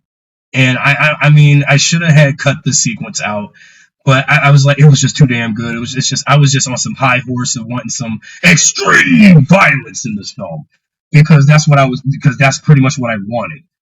lifting from the mature rated violence of GTA with the PG-13ness of my Power Rangers fan film. I mean, what were the odds? I mean, this film could have gotten an R rating, but again, I'm very vehemently against an R-rated Power Rangers. But think back to Power Slash Rangers and all that gratuitous violence that did. Of course, this will never be up to par with Power Slash Rangers. I mean, I know what that film did, and that fan film did, but look, because again, Power Slash Rangers had such a huge impact on the fan film community. But I mean, again, I still dislike that fan film, but it had quite an impact on how Power Ranger fan films will be going forward somehow. But I still don't like it. 11 years after it came out. Now that wicked laugh, that was definitely me trying to pull off the wicked evil, wicked witch laugh if Trakeena laughed like that or like a goblin. But it's just again, and then those grenades, that's like her version of the pumpkin bomb, like the Green Goblin from Spider-Man. But that's what I'm trying to go for. But now in between that and this scene with the rooftop encounter for Leo and Trakeena, the second and last rooftop encounter they had, there was a scene between Leo and Kai at the GSA HQ, I think, and then Trakeena would bam show up out of nowhere and attack Kai unmorphed and just ask him about the Red Ranger, and then just like in Spider-Man, like if you remember in Spider-Man 2002 when the Green Goblin attacked the Daily Bugle and the Goblin wanted Spider-Man, that scene with Trakeena and the Red Ranger was going to happen the same. Sadly, that scene got cut due to time, and I was supposed to put that in the movie to bridge the gap between that scene with her blowing up the cops and stuff to the second rooftop encounter scene. Her pleading, her continuing to plead the Red Ranger to join her, and take that love potion. Um, Unfortunately, again, that scene with her attacking Terra Venture and attacking Kai unmorphed, and then Leo shows up in the Red Ranger form, and then she kidnaps the Red Ranger and make him pass out, just like what the Green Goblin did in Spider-Man. When the Goblin showed up, and then he knocked out Spider-Man with some gas, and again, that was going to happen. Unfortunately, that scene got cut. So that's another scene that was in this film that I wanted to put in there, but I thought about the runtime. Again, I was so cautious about the runtime of this film. I didn't want to make it 3 hours again, so I just had to be careful with how much I'm putting in this film for 2 hours. There's hints that when Trakeena mentions to the Red Ranger that she once had a partner, um, her dearest love. Of course, that line was basically my version of what Ra's al Ghul, Liam Neeson's Ra's al Ghul said in Batman Begins, with the whole "once I had a wife, my great love, and she was taken from me."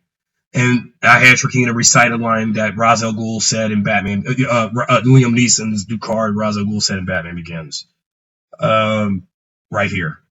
Um, so yeah.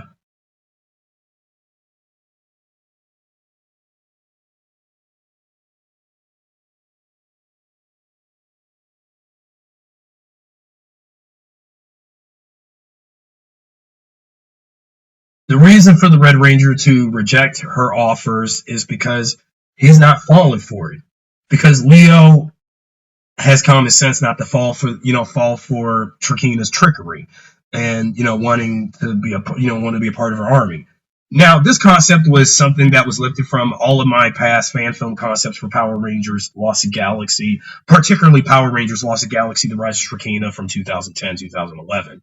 So several things that I wanted in Rise of Trakeena, I did add into this film because due to the fact that due to my falling out with someone who I originally wanted for Trakeena in that film, she just again she didn't want to do the movie because she didn't want to be a villain like this.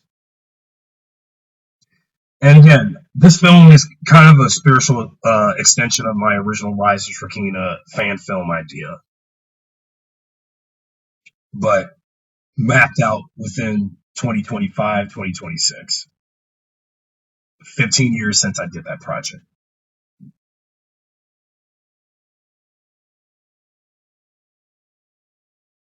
I wish I had done more sequences of Trakeena on that thing, but flying around and attacking Terra Venture like she would. This sequence is definitely Spider-Man 2002 inspired the burning building sequence with Leo and Maya. This was also in the shooting script, so from script to screen.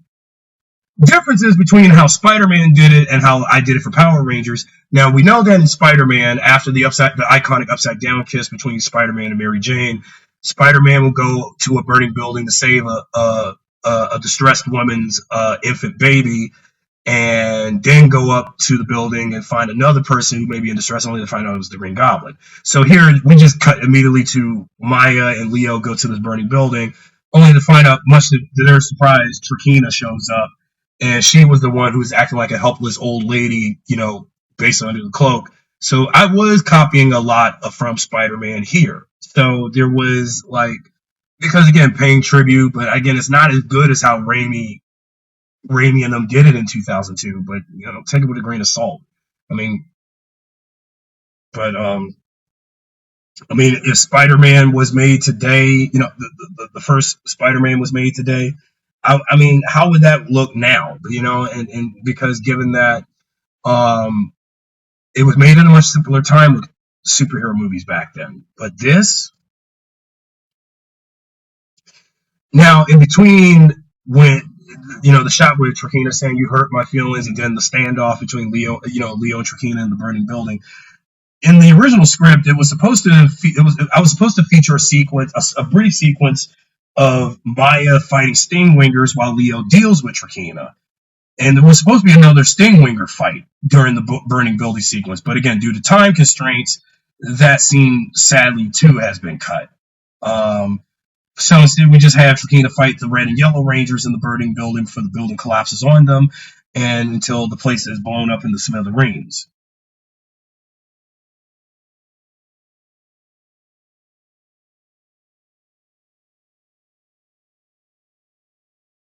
I had to get very old school with the fight sequences because, well, since I'm doing all action figures, I had to make it. I mean, it can make it look like a 2 hour long toy commercial, but with crappy, cruddy looking action figures. Yeah, go ahead. Yeah, I know my action figures are cruddy, so what?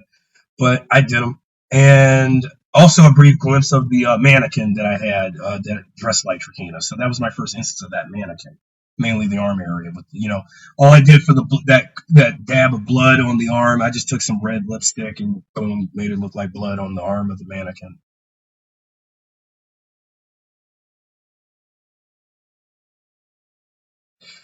I think the effects, I mean, based on where Leo was staring dead at Trakeena being under the rubble, you can tell that in the film he feels as though the effects are finally getting to him because she dosed him with the potion a few scenes ago. And then there's that moment of Trakeena yelling, nobody rejects me when they get away with it. And that transition between her and the scene, the birthday party scene, that effect with the fire transition, that was also from Spider-Man, and how I was influenced by that. Now, the difference between Spider-Man and Power Rangers again. So in Spider-Man, after that burning battle sequence, there was the Thanksgiving dinner scene. In this, the Rangers get ready for Leo's big 30th birthday, since he has a birthday in the film.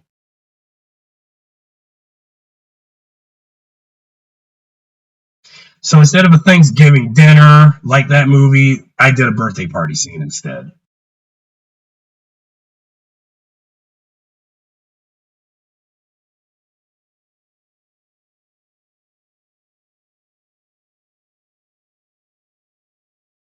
Well, Ursula coming into the Rangers' apartment, I wrote that scene as a way to allude to her coming into their home, their home of residence. Um, and really, she really had to intrude into coming into the residence unannounced and uninvited, when she wasn't even invited to the birthday party to begin with. Even if she's just coming by to stop by to see the other Rangers, even though she met Kendrick. So when I wrote the scene and all that, Damon was supposed to be in the scene, but instead I just decided to just do Kendrick's, Maya, and Kai running to Ursula instead.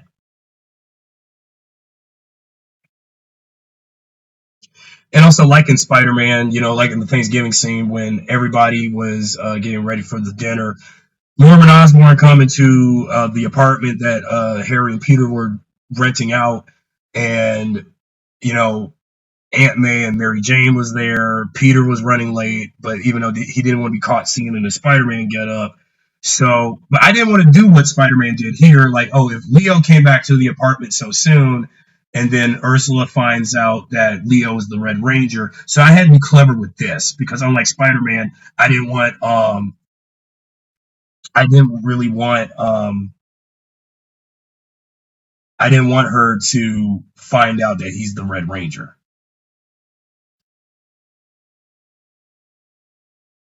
So take that if you will with a grain of salt.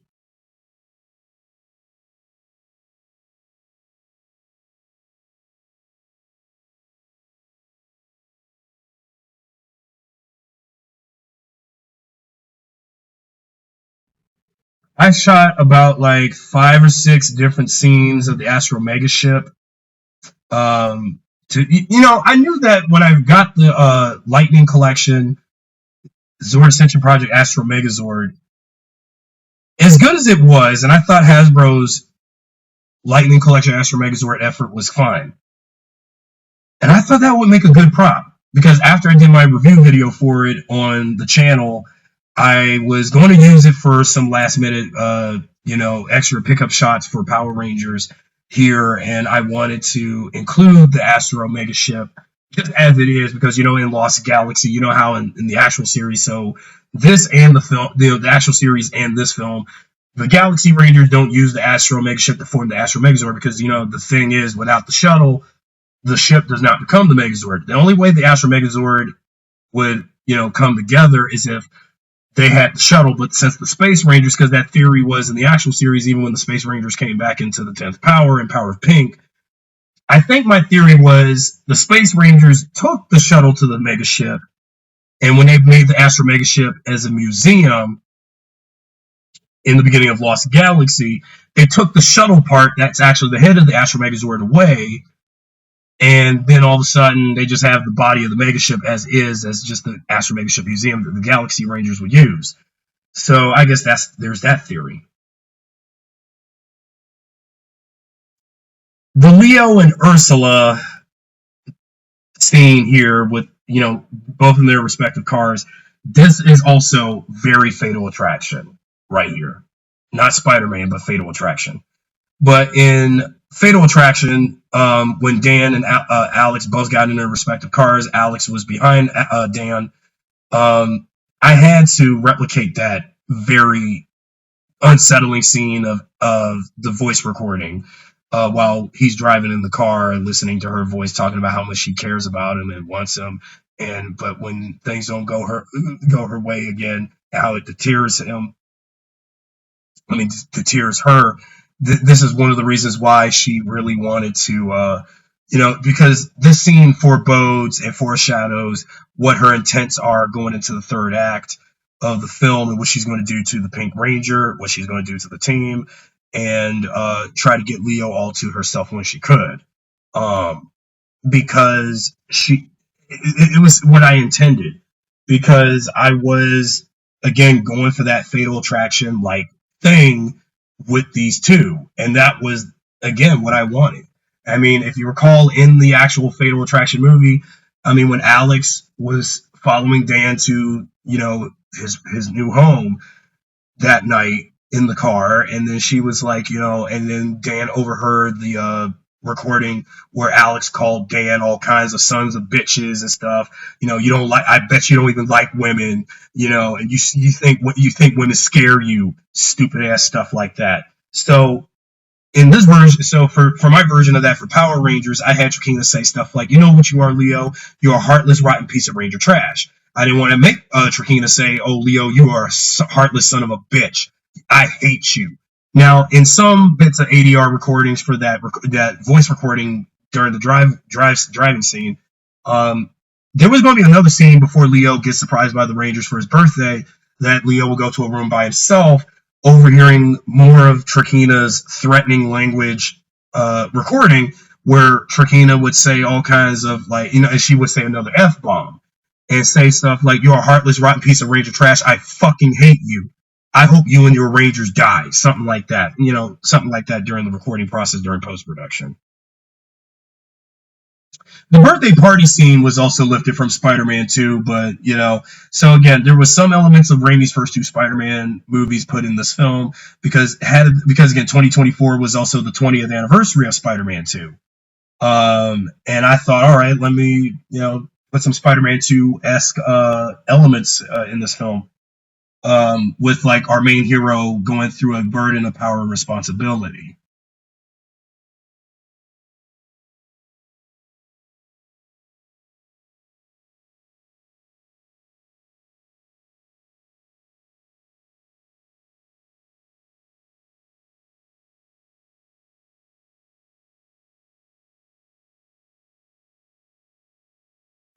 This got him. This really got. I think this is what got to the audience. Now, how I had that knife gleam in the light, it's very horror. It's very horror movie adjacent. Something that I had to study from watching some horror movies from the 1970s and 1980s. And I looked at this and I was because I was also watching another female stalker movie, but actually the female stalker movie that was the predated precursor of Fatal Attraction, Play Misty for Me, 1971 Clint Eastwood movie. And I looked at Play Misty for Me, and I was watching that movie, and I saw how the late Jessica Walter, rest her soul, yeah, bless her heart for playing such a very scary performance of Evelyn in that movie. Um, and when she had that knife, and I thought about for Power Rangers and with Trakeena or Ursula, either holding a knife. Now, the scene with Trakeena destroying Leo's birthday cake, this was definitely my version of the bunny boiler from Fatal Attraction. While Fatal Attraction didn't show a scene of Alex boiling the family pet rabbit outright, but you did saw when Beth went into the kitchen and saw the bunny being boiled to death. Um, yeah, that was a very traumatizing scene. Um, but for this, when Trakeena destroyed Leo's birthday cake, I wanted to make this so traumatizing for the audience, and I wasn't sure how Power Ranger fans would take it if they saw Trakeena do that. And because, see, these are things that the real Trakeena wouldn't do. This is one of the reasons why this is only in the fan film, not in the actual series. So I wanted her to do something like this because this was in my film and this was in my shooting script, and because again, going by what I saw from those movies that I watched for inspiration, and that's why I wanted her to do stuff like that.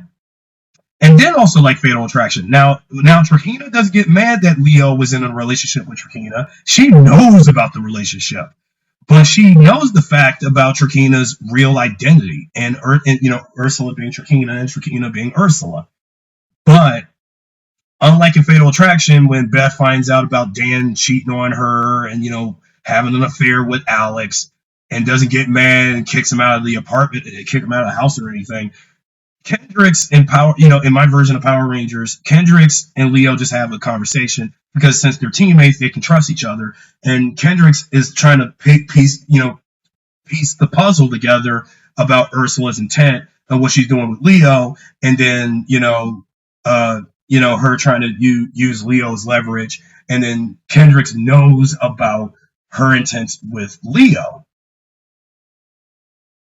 And so, therefore, when you think about putting two and two together, I mean, I know this feels like lazy writing of how they want to reveal the villain's real identity, because knowing Trakeena was Ursula and Ursula's Trakeena, and I just wanted to do that. Now, I know in the actual Stolen Beauty episode, when Mike and Leo, in the third act of the episode, when Mike and Leo, when after Mike faked his opposite poison to death from that drink, and when he swapped the drinks around, and when Leo showed up to reunite with his brother, and when Leo and Mike both find out that Tracy, the woman in the red business outfit, was Trakeena.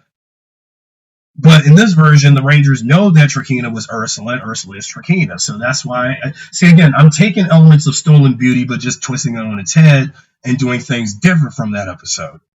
Instead of, of course, yeah, you had scenes of Trakeena trying to find ways to poison Leo, knock him out or something, or do something, like she did with Mike in the actual episode of the TV show. in the episode of the TV show. So that's why I went with um, because again, this whole episode, I mean, this whole fan film is a modern day extension to Stolen Beauty with elements of Heir to the Throne. But then you have elements of early PRLG with the Lights of Orion aspect to it. And then you just got, well, before we get to Magna Defender.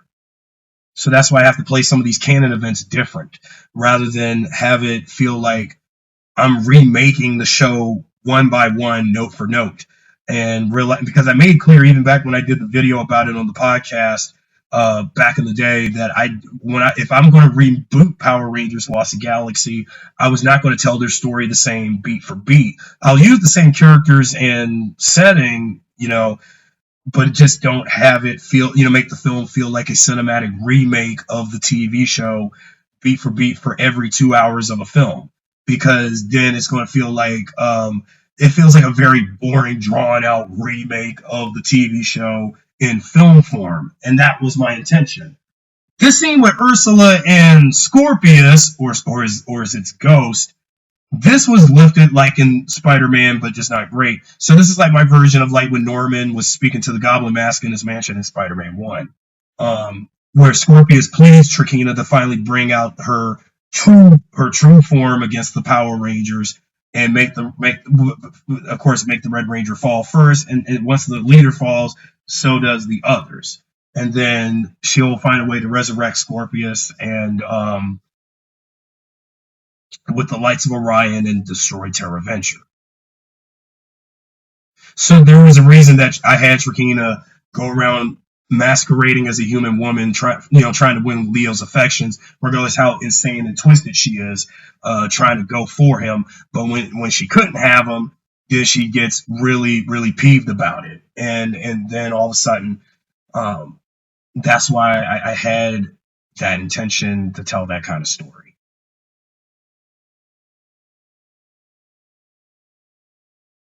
I wanted to be more nuanced with Trakeena and Scorpius's father-daughter relationship, where Scorpius expressed so much disappointment in his own daughter. Something that I don't think was in the TV series, but that was just something I added into this film to make the relation, make the type of banter between father and daughter feel realistic, rather than what we had in the series, the original TV series.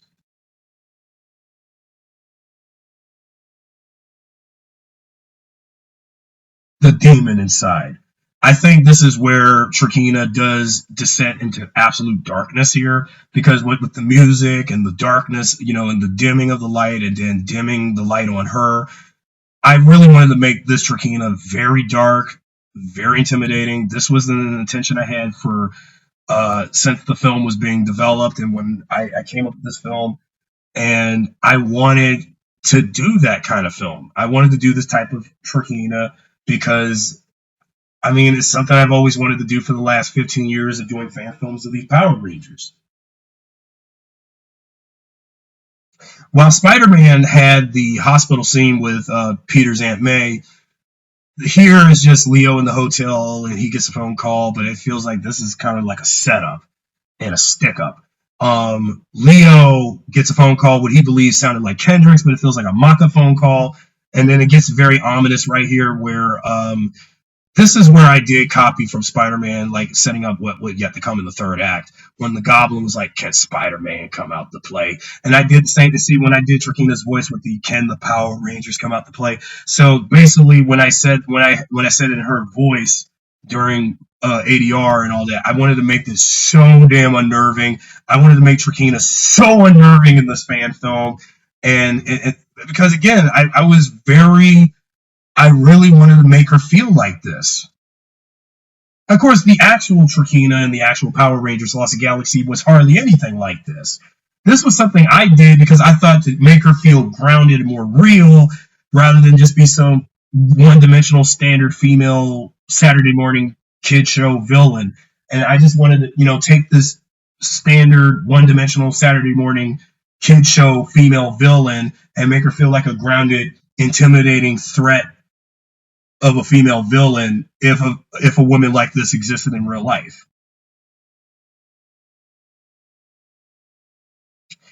The scene with Kendricks and Kai digging up info and intel on Ursula and Trakeena. This was something that was in the script that I had during rewrites. I don't think it was in any early draft of the script, but it was somehow in like later drafts leading up into the finishing up the film. And them looking up mental illnesses that Trakeena may have, like erotomania, and borderline personality disorder. I wanted to do a Trakeena, and I made clear on social media when I made updates on the film that this Trakeena ain't like the traditional Trakeena that we know from Power Rangers, but it was going to be a Trakeena that has real life mental disorders like borderline personality disorder. And because, we think about like in Fatal Attraction or any female stalker movie that had a female scorned woman, a scorned female stalker woman, in those kind of suspense thriller movies where they do suffer from mental disorders like borderline personality disorder, where they're so obsessed with the man that they think that they have the idealization of, but realizing that the man that they're obsessed with ain't really the man that they thought they are. So they want to take matters in their own hands and try to take out the man's wife, the object of her desire's wife, and other acquaintances in order to get through him, and realizing that type of stuff. And because it was in the film, because it was something that I wanted to happen in this movie, because this was the type of Power Rangers movie I wanted to make since Rise of Trakeena in 2010. And when I couldn't do this kind of film back then in 2010, 2011, 2012, I waited a decade and a half from now, a decade and a half from that point up to this point in 2026, 2025, 2024 to finally make that kind of film. Okay, now we get to something I really need to talk about, and one of the reasons why I went this direction with Trakeena in the fan film, because it's no surprise that when you think about this, the whole fan film of Power Rangers Lost Galaxy 2024 is a microcosm of all of the failed fan film attempts that I tried to make. I took every bit of my anger, personal vendettas, obsession, limerances to make this movie. Because, and also years of rejection, I had to make sure I had to put all of that into this film. And I had to put every bit of my bone and blood, sweat and tear and anger, depression, rejection, all of these emotions and feelings to make this kind of movie. And I put it in that. And I had to exacerbate all of that energy into the performance that I had for Trakeena in this particular version of Power Rangers. Because I wanted a Trakeena that was basically me. And yeah, Amy Miller will have her Trakeena, which is iconic in all the Power Rangers. But for a fan film based on her character and their season, I wanted to do a version of Trakeena that was basically a microcosm of all the things I've been going through for the last 15, 16 years. And taking inspiration from all my outbursts, all the rejections, all the anger, all the obsession, all the rejection, all of that, and then put all of that into that performance.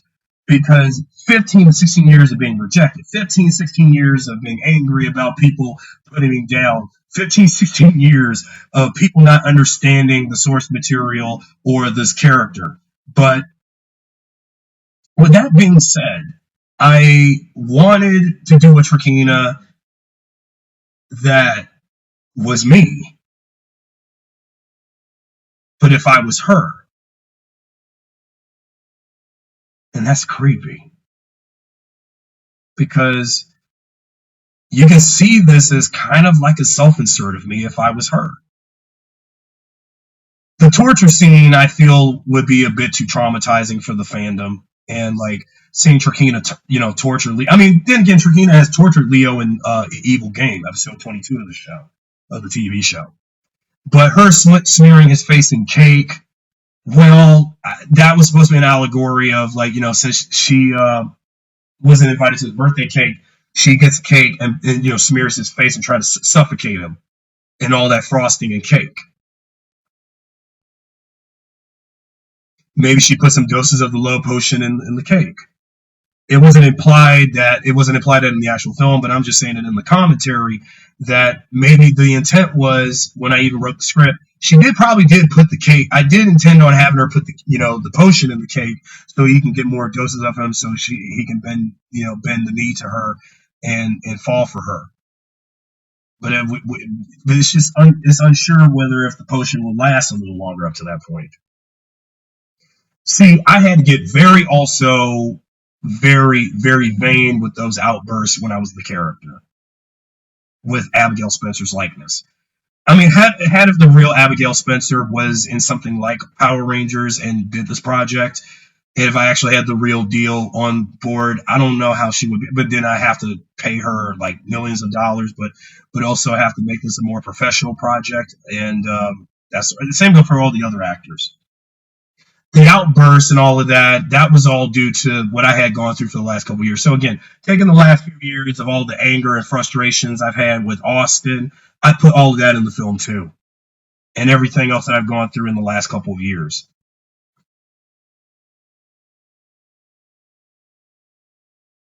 I really did become Trakeena in the film, but I had to put my stamp on how I do the character in a fan film because after many years of doing fan films of these Power Rangers, I've actually embraced the character, but totally different. And I didn't want it to make her feel too much like a piss poor carbon copy imitation of Amy Miller's performance from the TV series. Because I mean, I loved Amy's performance of Trakeena in the main Power Ranger series. I still do. But if somebody, or even me, was to do the character, I have to put my own spin and twist on the character, but keep her evil to the brim and, bad forever and all that. Um, so that's one of the reasons. There was also intentions I was going to have for Trakeena, but I think this is going to be a bit too terrifying and disturbing to hear about this. But now, based on some of the dialogue and her actions and writing for her in the film, I was making her a bit much like. Uh, Here's the thing. See, I'm nervous to say about this, but even though I haven't watched this movie, but I was influenced by Angelica Houston's performances in a few films she did, probably before and after the Addams Family. And I think you guys should know where I'm getting at with this. I think I was kind of trying to make Trakeena a little bit like Angelica Houston as the High Grand Witch from The Witches from 1990. But just not great. Even though the thing is with The Witches, Angelica Houston, when she was the High Grand Witch in that movie, even though I did seen some bits and pieces of the movie on YouTube, she terrified me. And I think with my Abigail Spencer inspired Trakeena in Power Rangers, maybe I was trying to make Trakeena as terrifying as the High Grand Witch from The Witches. I think I was kind of trying to make her like that in some places, but then also try to make her, and also like some other witch-like female villain. Well, but here's the thing though. I mean, imagine if I did concept art of Trakeena looking a lot like a scary ass, terrifying witch, and she peeled her face off like the High Grand Witch did in that movie, and it would have terrified Power Rangers fans. It would have I mean, that type of concept of Trakeena looking like that would have terrified the fandom. It would have terrified, even it would have terrified me if I did it. Even, unless I've done some AI, if I did an AI generated concept of that design, yeah, it would have terrified me. It would have terrified everybody.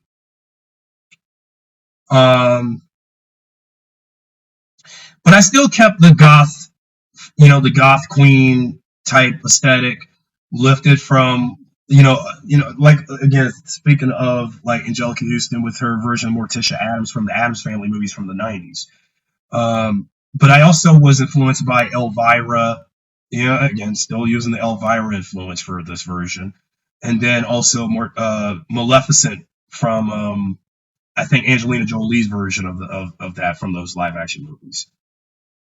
Now we have a big battle sequence between Trakeena and the Rangers, and well, it's not really as impressive looking back now because I test screened this fight, test screened the whole movie a bunch of times before uploading this to YouTube. And now the fight between her and the Green Ranger was going to be brief because I wanted to. This is where I had to get full blown entitled Karen with this. I mean, you may not know what an entitled Karen is. It's basically some middle aged entitled white woman who's so racist and whatever, and always thinks she's always right about everything. And basically, I wanted to put some bit of racism in the film because I wanted to see how entitled Trakeena is toward Damon and how racist she is toward Damon because he's the Green Ranger and he's black. Now, it seemed like a meta joke, but I don't think this stood well with the audience because, like, I mean, it's not a good joke, and I think this was a poor way of doing addressing racism. But I don't think this was a good way of how I handled it at all. I don't think this was a good way of handling it. And then we get to Trakeena facing Kendricks in her Pink Ranger garb. And I was going to do the, I mean, again, for paying back for what happened in the beginning of the film, back on Osiris. So I had to make sure I had to pay off from the first act into the third, into the third act.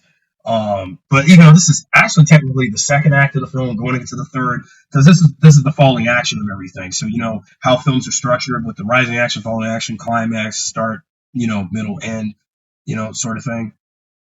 And the way how the film was structured and geek witch, those insults like that. But yeah, I really wanted to do a version of Power Rangers Lost in Galaxy where Trakeena actually had beef with Kendricks because it was barely addressed in the series. But again, due to Valerie Vernon's health problems during the actual series, during filming of that, they had Trakeena beef with Corone instead because given Corone's Astronema pass in the actual series in the main TV show, had if Corone was the Pink Ranger, in this version, I probably should have instead of Kendricks, it should have been Corone. And I would have picked a certain actress like what's that chick from The Boys, Erin, what's her name? Erin Moore. Man, yeah, her. And I could have picked her for Corone in the PRLU. I could have. If Kendricks is going to die at this point in the story, I probably should have killed her off and bring in Corone, or maybe just save Corone for a future installment, like it was in the series. The scene with the Rangers assaulting Trakeena, that was meta humor I had to put in there because the movie was getting too serious.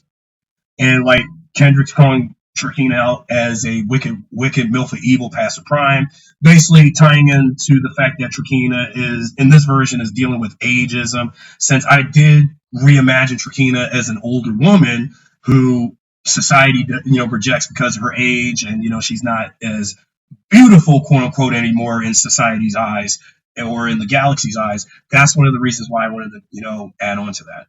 And then here's the moment that I think probably shocked the audience, especially with the visual imagery of Trakeena in red light, when she yells about like she wants the Red Ranger. Now, this scene, I think I probably was trying way too hard to traumatize the audience with and scare the audience. And because I wanted to make Trakeena so damn scary in this version and terrifying, and I don't think I did a good job at it. I don't think I did. I mean, if I was to watch something like those dark fantasy movies of the 80s, like, again, The Witches or The Black Cauldron, 80s kids movies like that had some very frightening imagery and visuals. I mean, yeah, but I think that's where I was kind of also aiming at, is trying to do a 1980s fantasy-inspired version of Power Rangers, but with the 90s and early 2000s elements to it. So the fan film is basically a nod to 1980s, 1990s, and 2000s cinema, And I was kind of going for that because Fatal Attraction is from the 80s. Power Rangers started in the 90s. And then you had films like Sam Raimi's Spider-Man and what have you from the 2000s. Now, the final fight between Leo and Trakeena, this was lifted from Spider-Man. The last time I'll homage anything from the first Sam Raimi Spider-Man film. When the Red Ranger gets back up, but his helmet gets knocked off by Trakeena. Trakeena does beat the living crap out of him multiple damn times to prove her damn point. After many times of being rejected, she beats the crap out of him. And I intended on this fight. So also doing a do-over from Wrath of Trakeena instead of Leo beating the crap out of Trakeena, I just allowed Trakeena to go pro, I'll beat your ass because I don't need, well, again, just doing that overpowered girl boss thing. I think that's probably what killed the film for some folks. Making Trakeena too overpowered, beating the crap out of the Red Ranger, and because, like, I mean, nothing against strong, independent women and strong, badass women, but making her this powerful like that, I think it just kills the suspense of disbelief at how powerful I made her to be. Yeah, she's evil, but I didn't mean to be go all pro girl boss on her, but then pro I will kill you Fatal Attraction too with this as well. Then the scene with her holding the knife, which I called the Nemesis dagger, that she was going to use on Leo, this was intended in the script too because I did went a little bit pro horror on this. You can tell that the film was kind of coming off like a horror movie, but for Power Rangers, without minus any blood and gore, of course. And I didn't want it to do any of that blood and gore because that's not Power Rangers. Again, think back to Power/Rangers. When that fan film came out back in the day in 2015, I mean, when I saw all that gratuitous violence and nudity, sex and swearing, I mean, yeah, that wasn't Power Rangers. And I get what Joseph Kahn and Adi Shankar was doing with that take on Power Rangers, and as if Hollywood was to do a grimdark, edgy, violent parody film of the franchise like that. But I get it. But it just wasn't Power Rangers.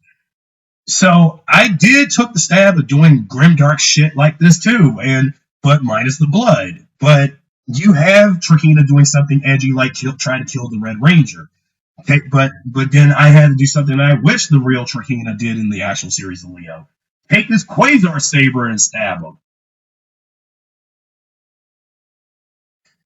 Kendrick's a sacrifice. Oh boy. I made clear before, when I made the film, not, and I mean, do not try to even think about killing Kendricks off. But I couldn't. So for a moment of heroic sacrifice, well, we know in the actual series with Kendrick's sacrifice, Kendrick sacrificed herself to save Cassie, and try to get her morpher from that energy storm when Psycho Pink put the Savage Sword in. If you know from that very famous, iconic swan song episode of Power Rangers, The Power of Pink from Lost Galaxy, episode 30. But here, Kendrick sacrifices herself for Leo, and she gets killed in the crossfire by Trakeena instead. And I honestly had no intentions on killing Kendricks off again, but I had no choice because this was a canon event, but done differently. And again, I didn't want to do the Psycho Rangers because, for the first in a would-be cinematic universe, it would be too damn early to do the Psycho Rangers. So I decided to have Trakeena kill Kendricks. This was yet another concept I had for my original attempt for Rise of Trakeena, where Trakeena did kill the Pink Ranger, and I had to bring that concept to life.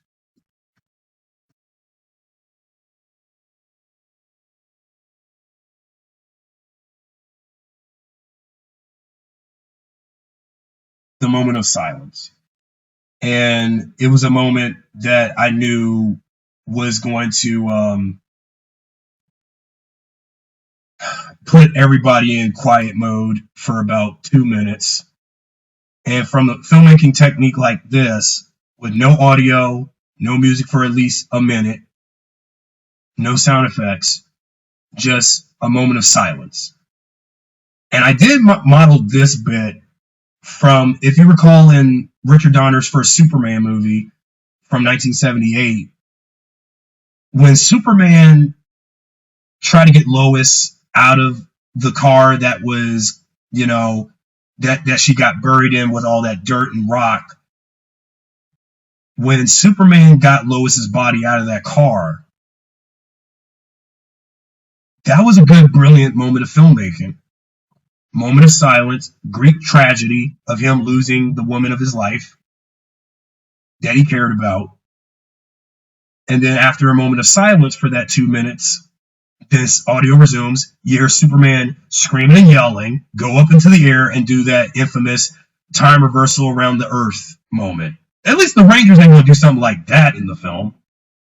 But I mean, well, the thing is, I got influenced by Richard Donner's Superman for this version of Power Rangers also, because when you think about this, given the casting, the fan cast choices that I had for the Rangers, and trying to make this as a modern day homage of the TV show, but in today's lens, um, I wanted to model this movie after Richard Donner's Superman and even some bits of Tim Burton's Batman and Sam Raimi's Spider-Man all in one. So I was modeled after those three classic superhero movies. And particularly Richard Donner's Superman and Sam Raimi's Spider-Man for several things. And especially like when you saw Kendrick's, get killed, and then there's that moment of silence with Maya close to Kendrick's body. This was like my Superman 1978 bit, but except you don't have the Rangers have a mental breakdown and go try to do a time reversal to undo an unjust Kendrick's demise, and then somehow she's brought back to life somehow. But again, everything was influenced by those movies, all those classic movies. Because when today's movies ain't shit, I go back to the classics and think about what takeaways I can get from those movies for this take on Power Rangers. And and I really wanted to imagine that type of film, and I wanted, but mainly inspired by Sam Raimi's take on Spider-Man, and because Spider-Man for 2 decades, if it weren't for Raimi's Spider-Man, I would have never been such a huge Spider-Man fan. With all the different versions of Spider-Man that followed his movies, like the Mark Webb movies, the MCU, the Insomniac games, the Spider-Verse animated movies, the Spider-Man video games in between the movies, like Ultimate Spider-Man and Web Shadows and stuff, and then think about the Spider-Man cartoons that followed. But Power Rangers. I mean, I've always wanted to imagine a Power Rangers movie that was like Spider-Man, Sam Raimi's films of Spider-Man, because like this fan film is basically everything I wanted to imagine a Power Rangers Lost Galaxy movie had it been made in the 2000s, but in the 2026, 2025, 2024 world. But of course, half of the cast weren't even big name actors yet. Now, I know for certain when Laura Vandervoort started acting in the 90s and 2000s, she was in her early 20s by the time she did Smallville as Supergirl. But Hemsworth, now Tyler James Williams, I remember from, he and I was the same age when he did Everybody Hates Chris in the 2000s. Hemsworth, I didn't know nothing about until the Hunger Games. Pang and Maria Avgeropoulos, didn't know who they were. Abigail Spencer, I only knew her from, she was, that guest character for an episode of How I Met Your Mother as blah, blah. But I just, and then, but in general, I just felt like I needed to, who would have thought I would imagine a cast like this, regardless how old they may be now in real life. And had I done and looking back on this film, had I done this kind of Power Rangers Lost Galaxy fan film 12 years ago in 2014, now this could have been the Power Rangers Lost Galaxy fan film I did with this same kind of cast 10 to 12 years ago. And honestly, this is the fan film I wish people saw in 2014 rather than now, because 2014, I did whatever I wanted else. And I I wish I had done this kind of movie back then. Basically, Power Rangers Lost Galaxy 2024 is my do-over of both 2014 Lost Galaxy and Wrath of Trakeena. So it is a do-over of both those fan films. Kendrick's revival, that the element is lifted from the final episode of Power Rangers Lost Galaxy. So instead of killing off Kendrick's entirely, you can look at her resurrection in the film as a cop-out. Because for those who were wanting and lamenting Corone to be in this, it's just too soon. I decided to bring Kendrick's back because she still had more. I felt like, for someone who wasn't a fan of her character, I wanted her more to do. You know? The morph sequence. Now, the morph sequence was going to be the last big thing I was going to do for the film. This sequence was shot in September or August of 2024. But the morph sequences of the Rangers, this was the last time I will use paper dolls for my fan films of Power Rangers. And footage of the Rangers with them morphing, with the, recreating the morph sequences, though not great, and also nothing is animated in the background besides the backgrounds themselves. This is the last time I've used paper dolls for my fan films. And after that, that's it. Because the morph sequences was going to be paper dolls, because at the time, this fan film was going to be a paper doll fan film yet again. But since I was going to, since I got, curious of doing fan films with toys, I decided to, pivot to doing, custom action figures instead. So the paper dolls are definitely going to be out.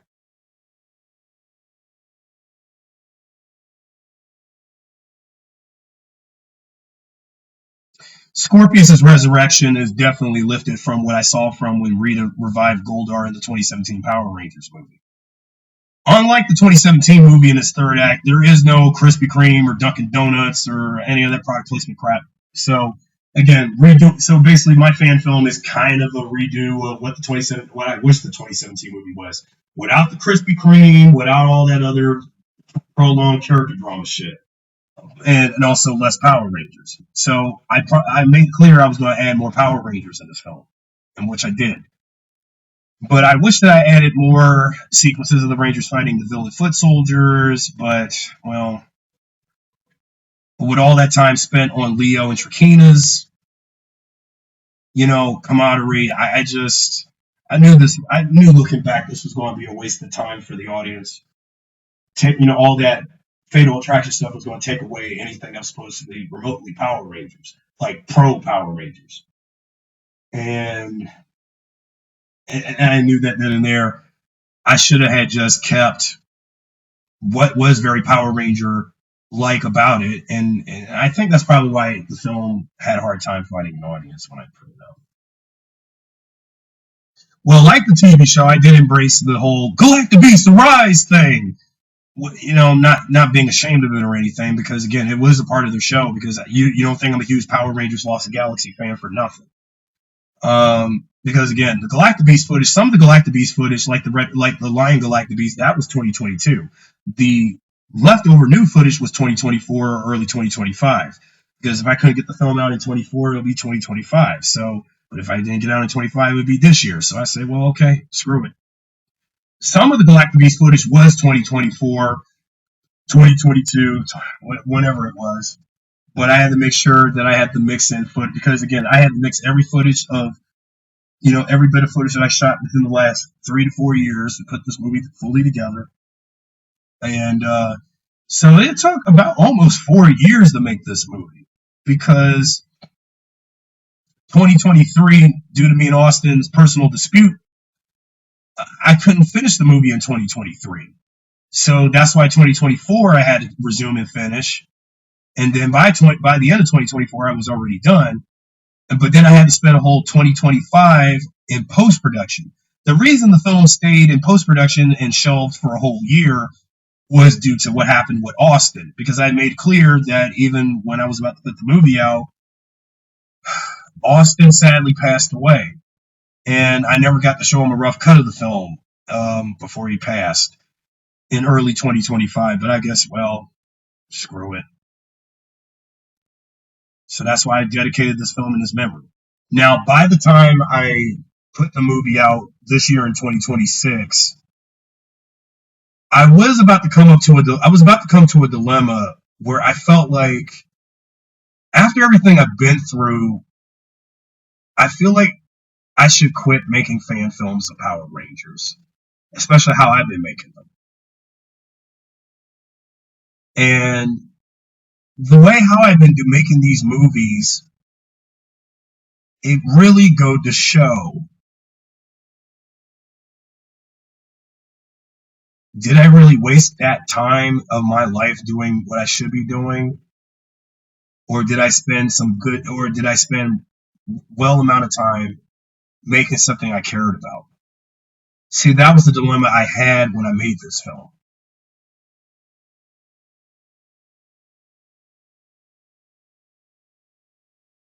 And I treated this film as though this would be my last Power Rangers film I would ever make. And after everything that's happened in the last couple of years, and after everything I've been doing for a decade, I felt like I wanted to quit making films. I gave my all what I could in this one.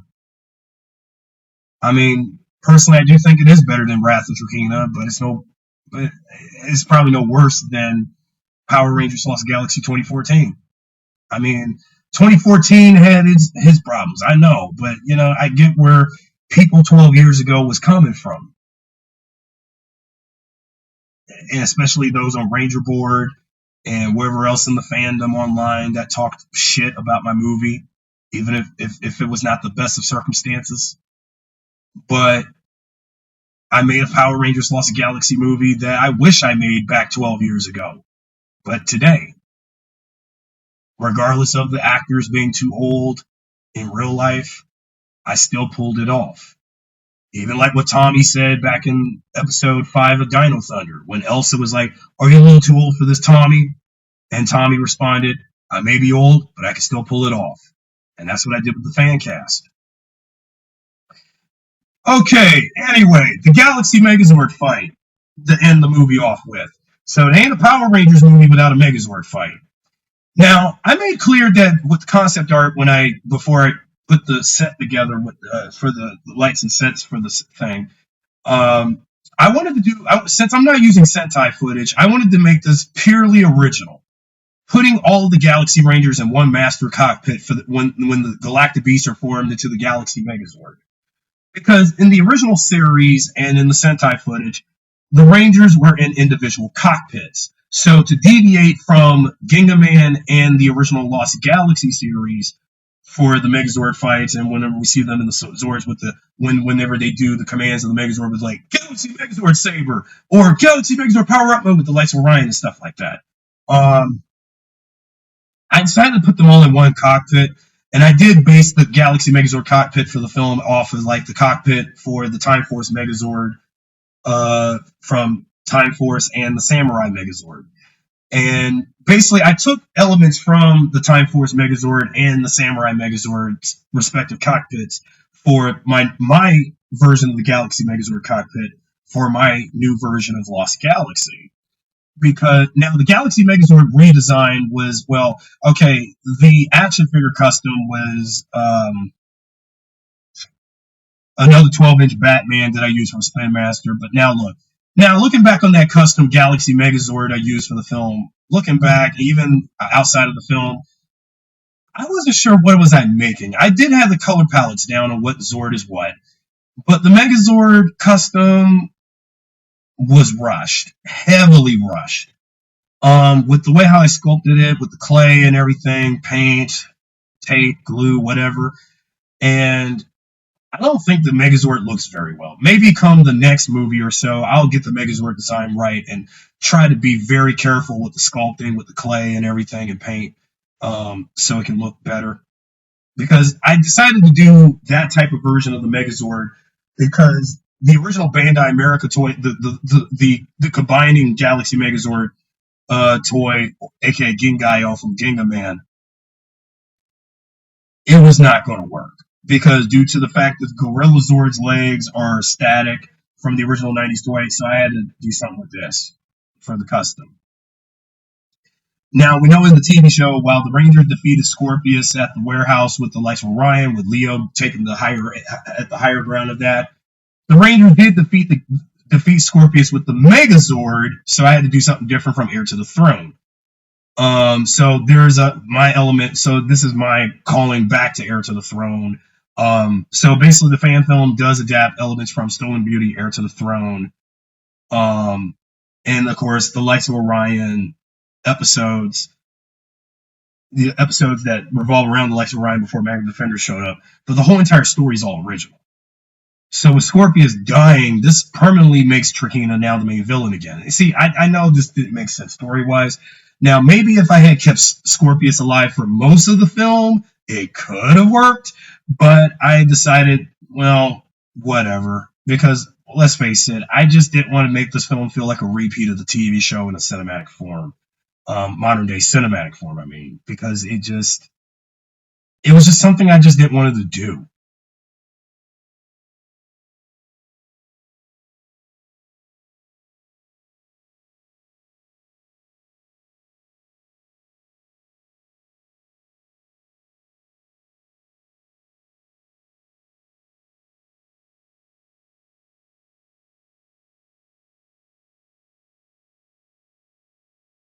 And here's my version of how Leo and Trakeena will now forever remain enemies. So Leo gets out of the Megazord, confronts Trakeena one last time before the movie ends, and this is where they vow that they'll remain enemies forever. So I know this is not a good payoff from the stuff that I established earlier in this film, but I just had no choice. And personally, it was better to do it this way than what the show did. Because I know the TV show was better at this. This is no better. I mean, I tried my best, but it's just I wanted to do a different take on the material and the mythos of the characters, rather than make everything feel like a one by one remake of the TV show, as I made clear since way back in 2017.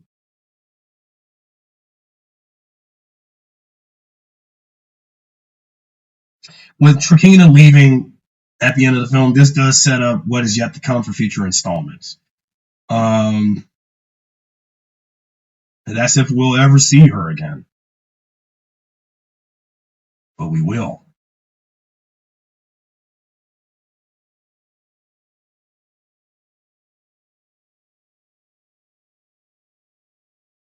This was the last bit of filming. This was the last bit of the film that was shot in October of 2024, with the final scene with Kendricks and Leo at the park. Although most of it was all green screen, taken from where I was in Rockville with this footage, but this was all green screen with the figures. And then the Rangers on the Astro Mega ship going on to another planet to find the real Lights of Orion, setting up the next installment. Um, all of that was shot on the same day in September, October 2024. And that's where production on the film finally wrapped after 2 years, despite 2023 was a major waste for me, and due to what happened with me in Austin. Now, had Austin was still been here, and if he, before he sadly passed away, I could have showed him a rough cut of the film, but I just had no time. So therefore, this film is for Austin. Austin may have not been a big fan of my Power Ranger fan films when he was alive, but I did what I could to dedicate the movie in his memory. And he never really cared for my fan films of Power Rangers. That's fine. Rest in peace, Austin. And that, my friends, concludes Power Rangers Lost Galaxy 2024. Now, personally, I actually liked this fan film. I actually think it's better than the last two fan films of Power Rangers Lost Galaxy I did. It was a huge improvement over Wrath of Trakeena, that's for sure. But I wish that if I included those missing scenes or flip-flop some scenes around, the movie would have been a totally different film. And I personally think this was one of my most personal fan films I have ever done of Power Rangers, because it was a film that I wanted to make for so long. And yeah, everybody's entitled to feel negative about it. If you didn't like what you saw, that's okay. That's perfectly fine. But I personally feel this was a film that was what I always wanted to make. And I finally pulled off that film, even though the movie should have fully been part of, should have followed more of my vision that I had since 2018, 2019, 2020, 2021, and such.